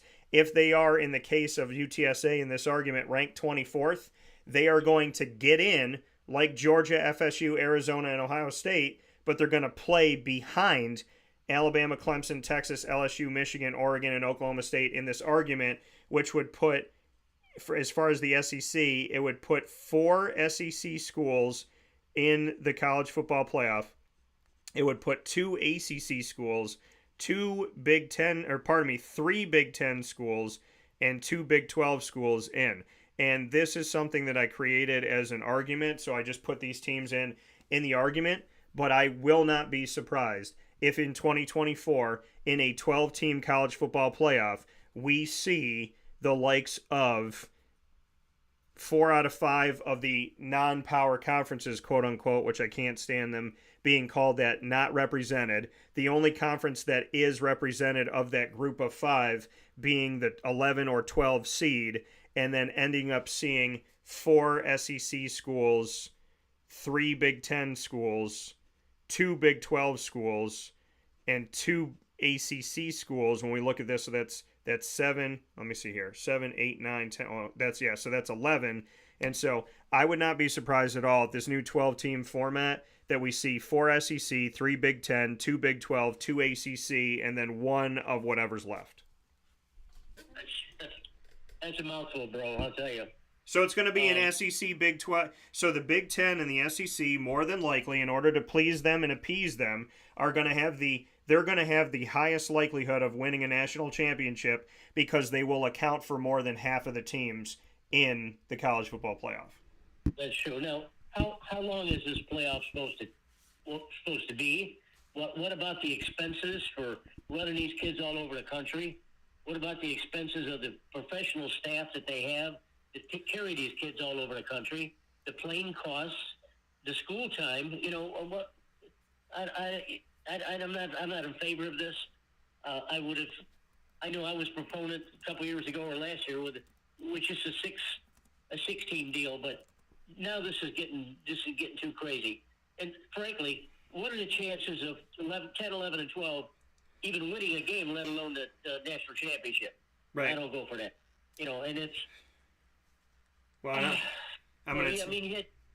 you can beat your head up against the wall, but I don't know if there's you make good points, of course, but there's some other things that are more important to me in the college football than trying to find out who's going to share $7.8 billion. Now, don't you think it's funny that this alignment came up now, and yesterday ESPN signed a deal for $7.8 billion for the schools? Isn't that's a little too much to take right there. They're all in bed together. Yeah. So ESPN is going to give them the money. The colleges are going to spend the money. So what if it costs them $10,000 to fly from Palo Alto to Green Bay or whatever the hell they got to do? You know, the money's going to be there. I get. The kids aren't going to share in it. The kids don't care about the other education anymore. The quality of education is far worse than I've ever thought. I mean, we're college graduates, and we actually worked to get through college. Yeah. What are these kids doing? They're not gonna work for anything. They're gonna play ball. They're gonna get their NIL deals. They're gonna do this. They're gonna do that. When they're 40 years old, they're not gonna have any job. They're not gonna have any education. So, I don't like the setup. I know you bring up good points, and they're all valid. But I'm still an old-fashioned guy, I guess. I want to see kids go to class. I want to see kids play football. I want to see kids play basketball. I want them to get educated, get a job. So I don't know where it's going to go, Daniel, but I thought it was awful strange that this lineup comes out, and ESPN has given up $7.8 billion. Too much of a coincidence for me. Well, yeah, I mean, and that's the thing, you know, the notion of, oh, ESPN is the one that's behind, or these, you know, these sports channels are the ones that are behind college realignment. They're the ones that are doing this and doing that and doing the other thing. And when you say they're not, when you claim they're not, and I can say alleged because we're not in the room, but when you make claims to, oh no, this is all a coincidence, there are no such things in life, and you will understand this as you go through life. There are no such things in life as coincidences. There are things that I call them God incidents when it's, you know, a blessing and it's something that comes from God. I think that there's things where you can follow the bouncing ball. Things don't just happen out of sheer happenstance coincidence. And in the case of this, you know, they've been saying for years and years, oh, well, you know, the TV is running this. TV revenue is running everything. And to your point, hey, let's figure out what model we want to run. Oh, we're going to do the 5+7? Oh, okay, now we got to find out who's going to pay for it. Oh, we're getting $7.8 billion. Oh, these two things happen within 24 hours or 48 hours of each other? Wow, what a coincidence. No. They sit down and they say what format is going to make the most sense to make the most money. And I really think they're sitting here saying, and I know it's been said by some, or I've heard kind of rumblings of it, but I have told you for years that the SEC was going to break away and do its own thing. I told you in the expansion of the Big Ten going to the West Coast that there's a chance that they could be going with the SEC. I have said for years now that, for over 5 years now, that autonomy by definition means self-governing, which means that the conferences, when they did this, the Pac-12 at the time, the Big 12, the Big 10, the SEC, and the ACC, were all going to be looking for their expansion into being their own thing, their autonomy. They're functioning by themselves. They already had a separate set of rules. They had different things they could do, full cost of attendance, yada, yada. So with having all of that, now the Pac-12's gone, you got to take care of those four. But you really only have to take care of two, where the money is, the SEC and the Big Ten. That's where the big money is. And in order to keep them happy, you created a format that is more than likely going to give them more than half of the spots in the college football playoff. And now they're talking about expanding 2 years after this year to expand to 14, which is going to give even more spots. So they might as well just call it the SEC Big Ten Championship, which I told you they were going to spin off and do anyways. I think that everybody that is involved right now is trying to please and keep happy the SEC and the Big Ten. The moment that they don't do that is the moment that they will lose the SEC and the Big Ten, because the SEC and the Big Ten are sleeping giants that are just waiting to part ways because they know the college football playoff in their mind cannot exist without them, will not get the numbers without them, will not get the ratings without them, will not make the money without them. So they are asking for what they're asking for, which is just buku bucks, monopoly money, because they know that the college football playoff needs them. They're holding them hostage. And, you know, oh, this format has nothing to do with TV. Really? Because the NCAA doesn't run college football. the college football playoff runs college football. And the college football playoff is a championship, and that championship is run on a TV station, and that TV station is ESPN. So just follow the bouncing ball, folks. Look at reality. This is set up for TV to make money. They needed the right deal or this thing was going to blow up. If ESPN couldn't pony up the dough and Fox and whoever couldn't pony up the dough and it wasn't enough money, and it might not be enough money 2 years from now, but if this number wasn't good enough for the SEC and the Big Ten, I'm telling you right now, in the midst of them rediscussing everything in the 12-team model, we could have saw the SEC leave, potentially the Big Ten leave, and then the ACC, the Big 12, and everybody else scrambling to try and put a championship together with the college football playoff that would make enough sense, because the college football playoff, it behooves them to go where the money goes, and that's the SEC and the Big Ten. It is not that hard to figure out that the only reason why this temporary deal is working for the next few years is because you please the SEC, you please the Big Ten, and ESPN sees enough value in those two conferences to carry this thing forward. That's true. And, you know, we deal with budgets all the time, especially in business. And I like to think education is sort of a quasi-business, even though they're not responsible. They're not responsible for the revenue base, but they are accountable to it. And most of the big schools, all the big schools, the Alabamas, Floridas, Ohio States, Michigans, Clemson's, Florida States, their football revenue pays for the entire gamut for their kids to play interclassic sports. Lacrosse, soccer, basketball, baseball, softball, swimming, diving, whatever. Those football monies pay for everything in the school. Now, a little school's not going to, they'll share in something like that, but they're not going to be able to compete with still the big schools. I mean, these budgets are over $100 million. Yeah. Come on now. I mean, you got Florida and Georgia and Florida State and Clemson. They got buku budgets and buku kids. Their professor staff is probably counts into the millions too. It's big money, Daniel, and we've hashed this over so many times, and it's I guess they're trying to be fair about it, but all I know is that the way you're explaining things is the big conferences are still going to have their teams representative, and the chances of the little schools breaking in there and even winning a game, even though they share into the revenue, it's going to be non-existent. So, what do you do? Well, and I'm going to give you this math right now that I was just working on. If you are a college football team in the FBS, you're playing 12 regular season games at this moment. Now, in the Big Ten, and you talk about a separate set of rules, the Big Ten plays 9 conference games. Why do they do that? Because their conference isn't that good. So they'd rather play 9, so they only have to play 3 non-conference, than play 4 non-conference. Now, and they already know they're going to get the respect, so why even go outside of the Big Ten? Because they already know they're going to be ranked high. Other conferences play 4 non-conference games, 8 conference games, for a total of 12. If you play your 12 games and you advance to your conference championship, that is 13 games. If you make it through those 13 games, and for argument's sake, let's say you're UTSA and the American, going back to my hypothetical scenario for 2024-25 season, UTSA is ranked 24th in the country, but they win the American, and they're the highest ranked of the final 5 conferences left that aren't named the SEC, the ACC, the Big Ten, or the Big 12. They get put as a 12 seed, which means they have to play in the first round.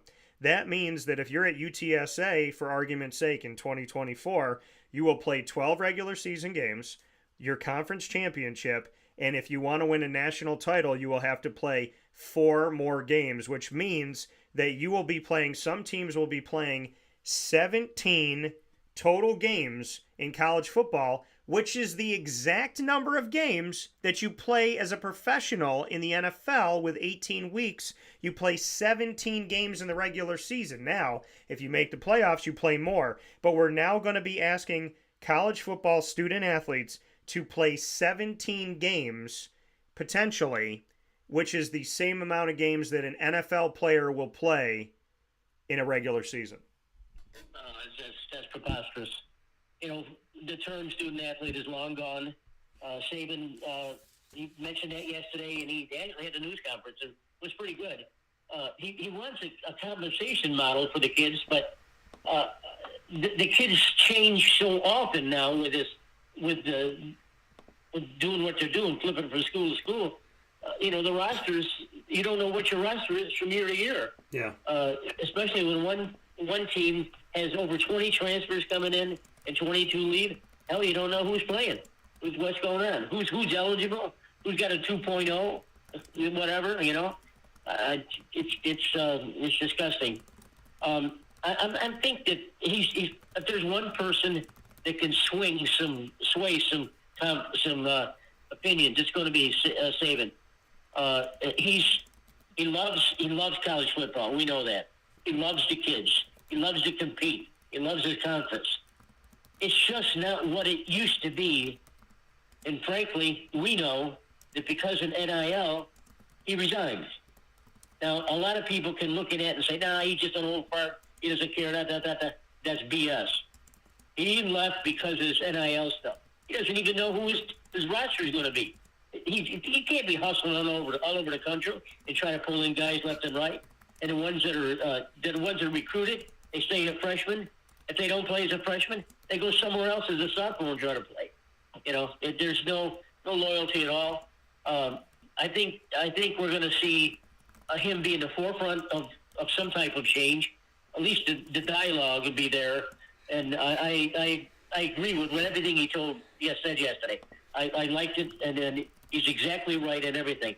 So if they want to make him a spokesperson for some type of change, then it's probably going to wind up into the playoff system too, because the playoff system that you're describing is not fair to a student athlete. Yeah, it's not. I mean, but you know, again, they're not student athletes anymore. And what did I mean, I have beaten this drum many times, but I have told you all repeatedly on shows for years. 6 years ago, I made the statement: the NCAA, 5 to 10 years from now, will not exist the way that we know it, if it exists at all. And now, 6 years after making that statement to you, live on air, we are now having a conversation about the transfer portal with little to no restrictions, and maybe even less restrictions. NIL, name, image, and likeness, paying student athletes, which I believe they should be compensated, but paying certain student athletes and not other student athletes, taking care of football and basketball, not taking care of the Olympic sports, taking care of this, not taking care of that, taking care of one player but not the rest of the team, taking care of this quarterback, not that quarterback, this wide receiver, not that wide receiver. When we look at all of this that's going on, plus college football realignment that's completely murdered a conference in the Pac-12, it's gone. There's 2 left. God only knows why they're not in a conference right now. They're kind of independent, but they're kind of Mountain West, but they're kind of not anything. When we look at where things are standing in this moment, between the transfer portal, realignment having no geographical sense, teams are going to have to travel over 2,800 miles to face each other in conference. So you have the money side, you got the free agency side, you got a bunch of things that used to be tampering that now people are getting away with. You had a bunch of things that used to be against NCAA rules and paying that now people are getting away with. Boosters now a legal thing when before a booster wasn't supposed to do this and wasn't supposed to do that. All of this stuff is running rampant, and now you created a college football playoff system that was supposed to be more fair and balanced, and all it is more imbalanced and more unfair to the conferences that aren't named the Big Ten, the Big 12, the ACC, and the SEC. They've been eating each other, taking over each other, and now we're living in a world where the new model is going to continue to promote the haves to have and the have-nots to have nothing. So I don't understand how any of this is making sense. There's no control by the NCAA. The NCAA says they don't control college football, yet college football is underneath the NCAA name, but it's controlled by the college football playoff. So the reality of it all is, 6 years ago I made a statement because of what I saw the NCAA doing and not doing. 6 years later, they have baffled me by speeding up the process of not only making me right, but making me right in a way that was so astronomical that I didn't think an institution that was not doing the right thing would be this far off, going this far in the wrong direction. I thought the NCAA was in trouble for reasons that weren't NIL, transfer portal, realignment.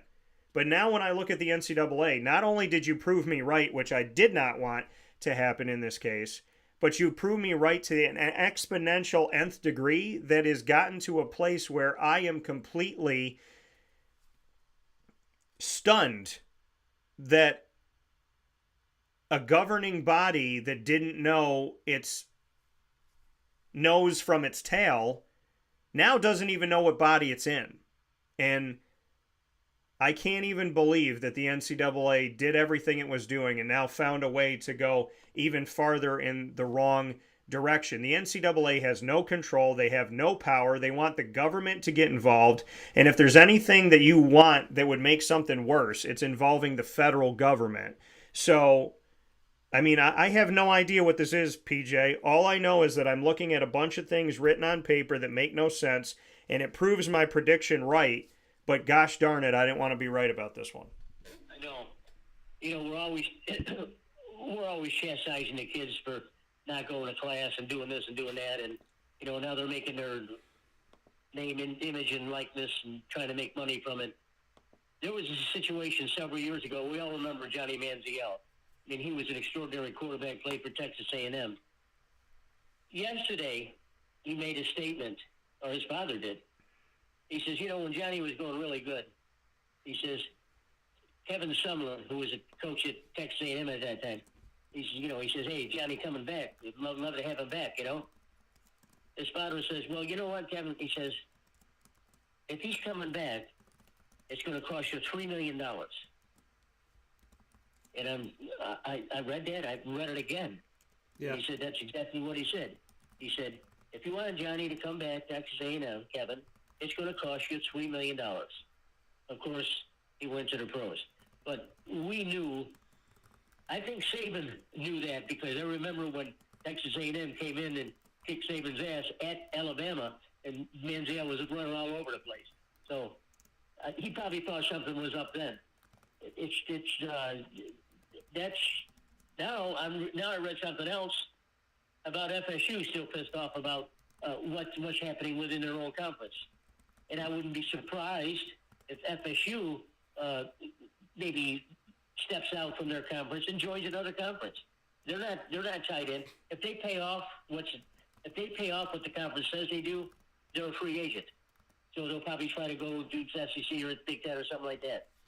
Everything that we talk about in the last several years all has to do with money. Yeah. And it's not classes. How does a kid who transfers 3 times in 3 years, how does he stay up with his scholastic load when he's going from school to school to school? The books are different. The classes are different. The professors are different.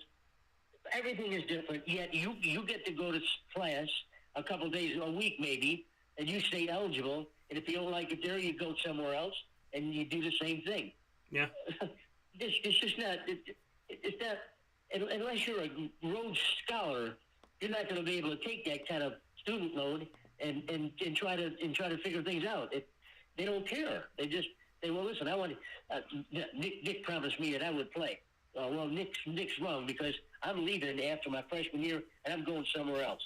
He didn't say anything about a scholastic load or anything. He didn't say anything about his grade point average or what kind of papers he's got to write or anything like that, or some kind of tutoring that he needs. He said all he wants to do is go to another school and play, and then make some money. So, you know, there is no easy answer, Daniel. This is a terrible situation for us because we're pundits and we try to we want to see what's happening and we want to give our opinions that we think are fair and just.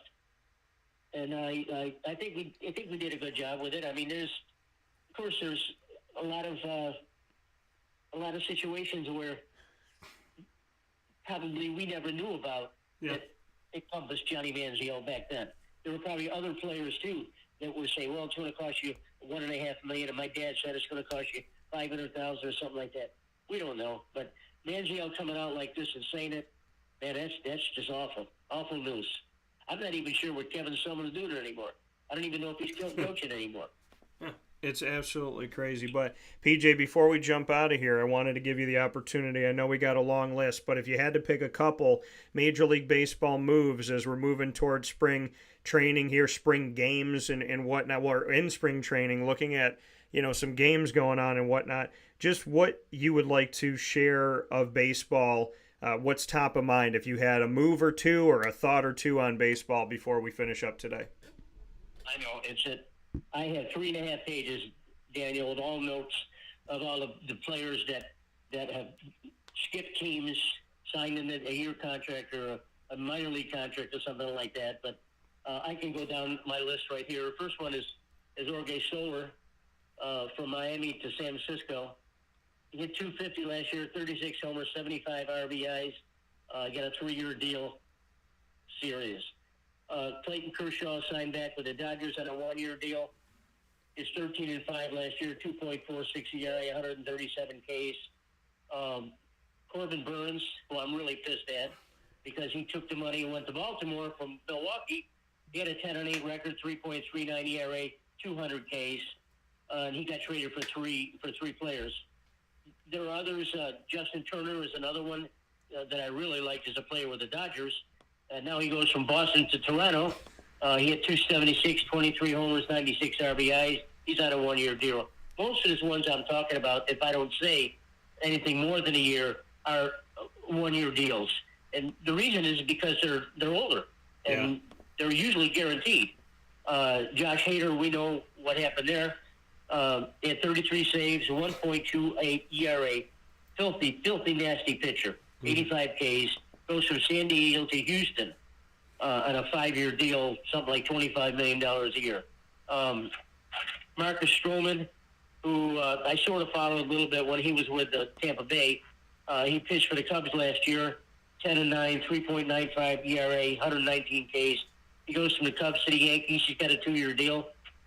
It's going to help Garrett Cole and his boys over there. Geez, Daniel, there's so many. I would be remiss. I'm going to have to do this next week. Yeah. And really come up with Juan Soto is the one that another one, an outfielder at 275, 35 homers, 109 RBI, goes from San Diego to the Yankees. There are some serious guys that are not signed yet. Blake Snell is the most important one, I think. He hasn't signed anywhere yet. He was with San Diego last year, 14-9. 2.25 ERA, 234 strikeouts. He was a Cy Young Award winner. Now, whoever nails that guy is going to be paying $40 million a year. Too many things to talk about. The way I envision doing this, and today obviously I can't. The way I envision doing this is going through each one that I have here and setting them up for the team that they're going to play with. If they make the team. Some of these guys aren't guaranteed that they can play. Some of them have a minor league contract, which is cheap. And even though they've been in the league 15 years, if they have a minor league contract, they got to make the team. And if there's 1 year and if it's not guaranteed, they'll throw their butts out. What I wanted to do is go through every one of these. Some are important, some are not. I kept the important ones on my papers here. And when that all is said and done, then you go to the teams and you say, okay, here's what the teams look like now with the new free agent signings, the new 1-year contracts, the new 5-year contracts, the new whatever. Yeah. This is what we talk about with the teams. Then we can shape what the league is going to look like. We can talk about the teams that are strongest to go into the playoffs and win the World Series. So all of this is important. It's important to me because I'm a baseball guy. But I just wanted to have everything down, and in case someone asked me a question, I would have the answer to it. So I know there's a lot of baseball guys out there. So what I did is I just went through the free agent signings from the middle of December straight through the middle of February, and I wrote down the ones that I thought that were important. And that's where I am right now. So next week, then we'll just jump into it. Yeah, we'll definitely get into it. I wanted to give you, like I said, an opportunity here to jump in on a couple of those that you got to mention here. But, you know, the biggest thing for me is that you and MT rest up. You get healthy, you get well. I'm happy that I got to hear from you and we got to do a few minutes. And I'll obviously be praying for you and look forward to talking with you soon. All right, thanks, Daniel. All right, take care. Bye-bye. See you. Coming from Papa Joe here, we were looking to have him on for the whole second hour, but did not anticipate, of course, that him and Mary would be under the weather. So our prayers go to everybody that's not feeling that great today for whatever reason, be it physically, emotionally, mentally, socially, spiritually, economically, whatever's going on in your life. We say a quick prayer. In the name of the Father, and of the Son, and of the Holy Spirit. Amen. God, I pray to you today to help us all to heal from whatever's ailing us, to heal completely and for good, and no matter what, to heal through you, God, and to handle well whatever comes our way. Please help us to be healthy, safe, and happy, to be filled with all of your most precious gifts, to do your will first, and to be well.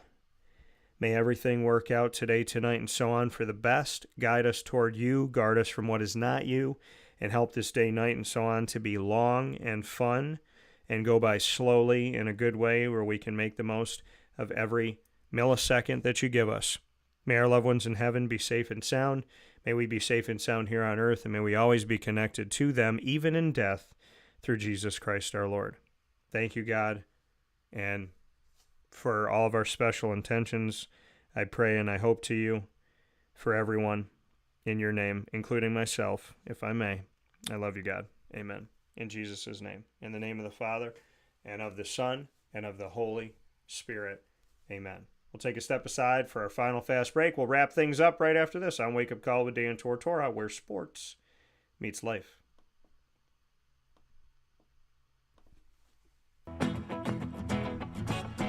Hi, this is Amy from Mother's Cupboard, home of the whole frittata. We are open daily 6 a.m. to 1:30 p.m. For takeout orders, call 315-432-0942 and tune in to Wake Up Call with Dan Tortora for our monthly food challenge and try our Wake Up Call signature menu item available 7 days a week. Here at Mother's Cupboard, we are Central New York, and it's our honor to serve you. Ma and Pa's Kettle Corn and Popcorn Factory remind us that every day is worth celebrating at 201 7th North Street in Liverpool, New York. Open Monday through Saturday in-store and always online at maandpaspopcorn.com. Serving our Central New York community and beyond, order anywhere, anytime at maandpaspopcorn.com. Stop in to get a tin at Ma and Pa's on 201 7th North Street in Liverpool, New York to get your half-price refills for the rest of your life.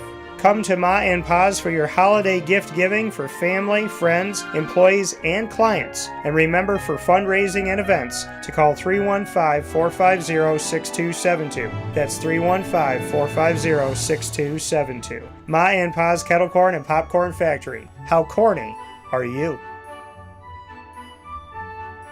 This is Jimmer Sikowski, owner-operator of Chick-fil-A Cicero, 7916 Brewerton Road in Cicero, right in front of the Home Depot.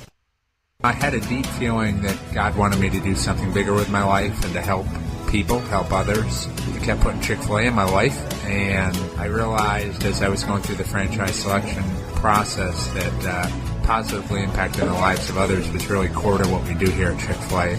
First of all, it starts with the food. The food is brought in fresh daily. We bring in local produce.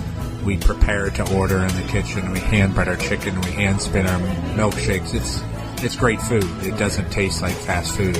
I think the second thing is the way people feel when they come in a Chick-fil-A restaurant. It's different.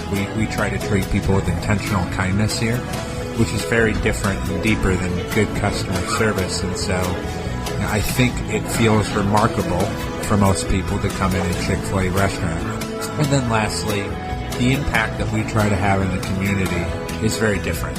It's a big part of the expectation of every operator of a Chick-fil-A restaurant is that they're actively engaged in their community, they're a leader in the community, and they're making a difference. When they realize that what we're striving to do is to shine a little light in their life, that's a very, very different experience than you will have in any other quick service restaurant. And it's that remarkable experience that I think people will emotionally connect with. Carvel DeWitt, it's what happy tastes like. Do you know why? Because we make ice cream. Creamy, rich, flavorful ice cream. Not yogurt or iced milk like some of our competitors. Ice cream.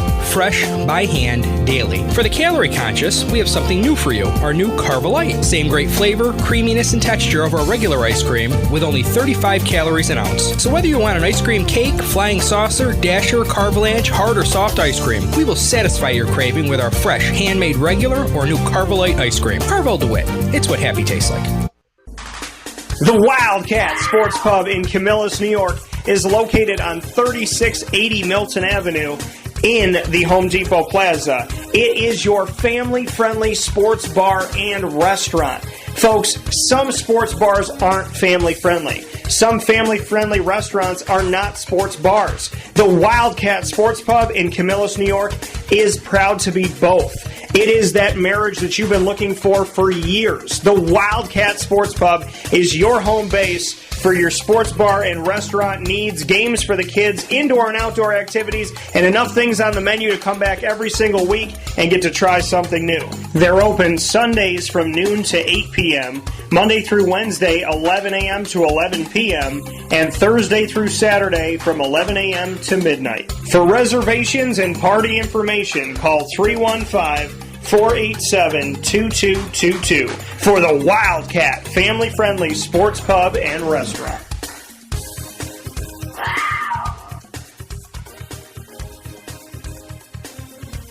GG Cards and Breaks. Like, comment, subscribe. GG Cards and Breaks coming to you on 639 Delmar Place in Syracuse, New York. GG Cards and Breaks open for you every single day of the week, Monday through Saturday from 10 a.m. to 6 p.m. and on Sundays from 10 to 5. And guess what's going on tonight?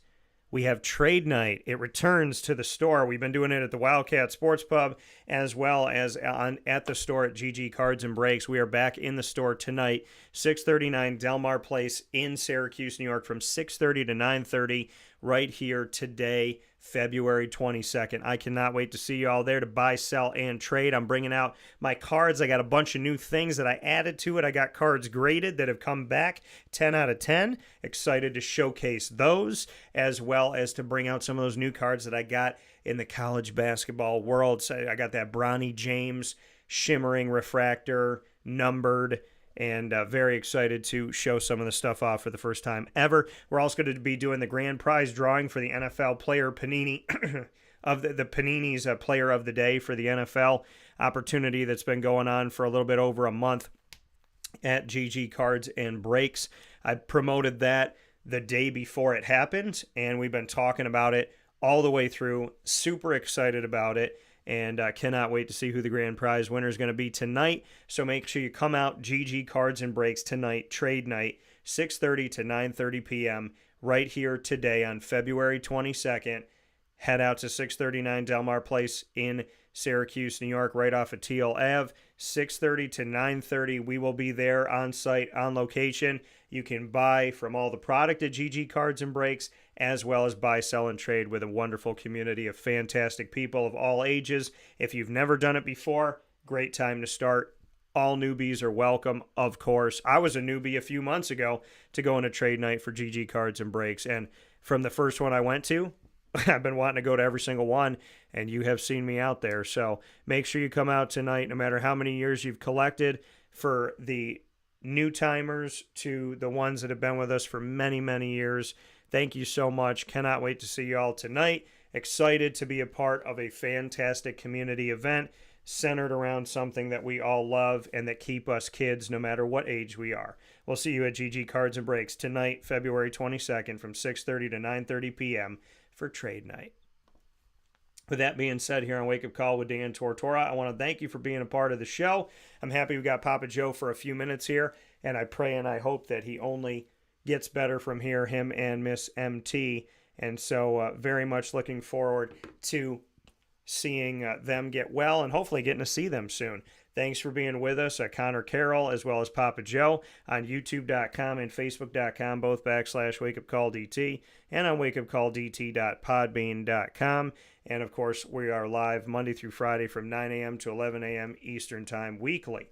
You can also find us on Amazon Music, Audible, iHeartRadio, iTunes, and Apple Podcasts, Player FM, Podbean, Podvine, Podchaser.com, as well as Spotify, TuneIn, and YouTube. All you have to do is check Wake Up Call with Dan Tortora. Type it in, Wake Up Call with Dan Tortora, or one word, Wake Up Call DT. Go to any one of these channels, search Wake Up Call with Dan Tortora, or one word, Wake Up Call DT. So make sure you definitely check us out, subscribe to us, and follow us today. And a big time congratulations to all of these wonderful companies for all of the wonderful work they've done in the community. And a thanks to you for going out and supporting our wonderful partners, Carvel DeWitt, the Wildcat Sports Pub, Mon Paz, Kettle Corn and Popcorn Factory, GG Cards and Breaks, PB&J's Lunchbox, Avicoli's, Great Lakes Honda City, Pizza Man, Mother's Cupboard, Chick-fil-A Cicero, Chick-fil-A Clay, Canine Camp Dog Daycare, Canine Campground Dog Boarding, and we are the exclusive multimedia marketing partner of your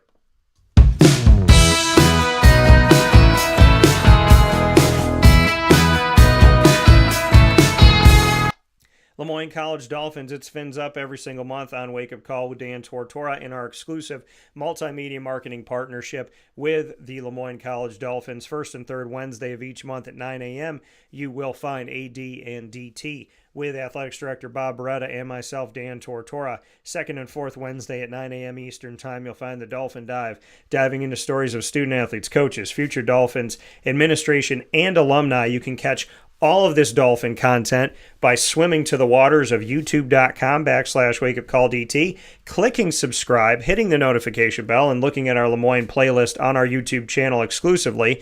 And you can also go to wakeupcalldt.com, see the Dolphins on the homepage and underneath the exclusive partners tab. For more information, go to LeMoyneDolphins.com. There's a women's basketball game tonight at 7 o'clock on site at Ted Grant Court in Syracuse. Head out to Lemoyne tonight for a 7 p.m. tip-off between the Lemoyne College Dolphins women's basketball team and the visiting Long Island Sharks tonight, February 22nd at 7 o'clock, and support all of the winter and spring sports that are going on now, as well as all of the student athletes and coaches all throughout the year on campus at Lemoyne. As always, Fins Up.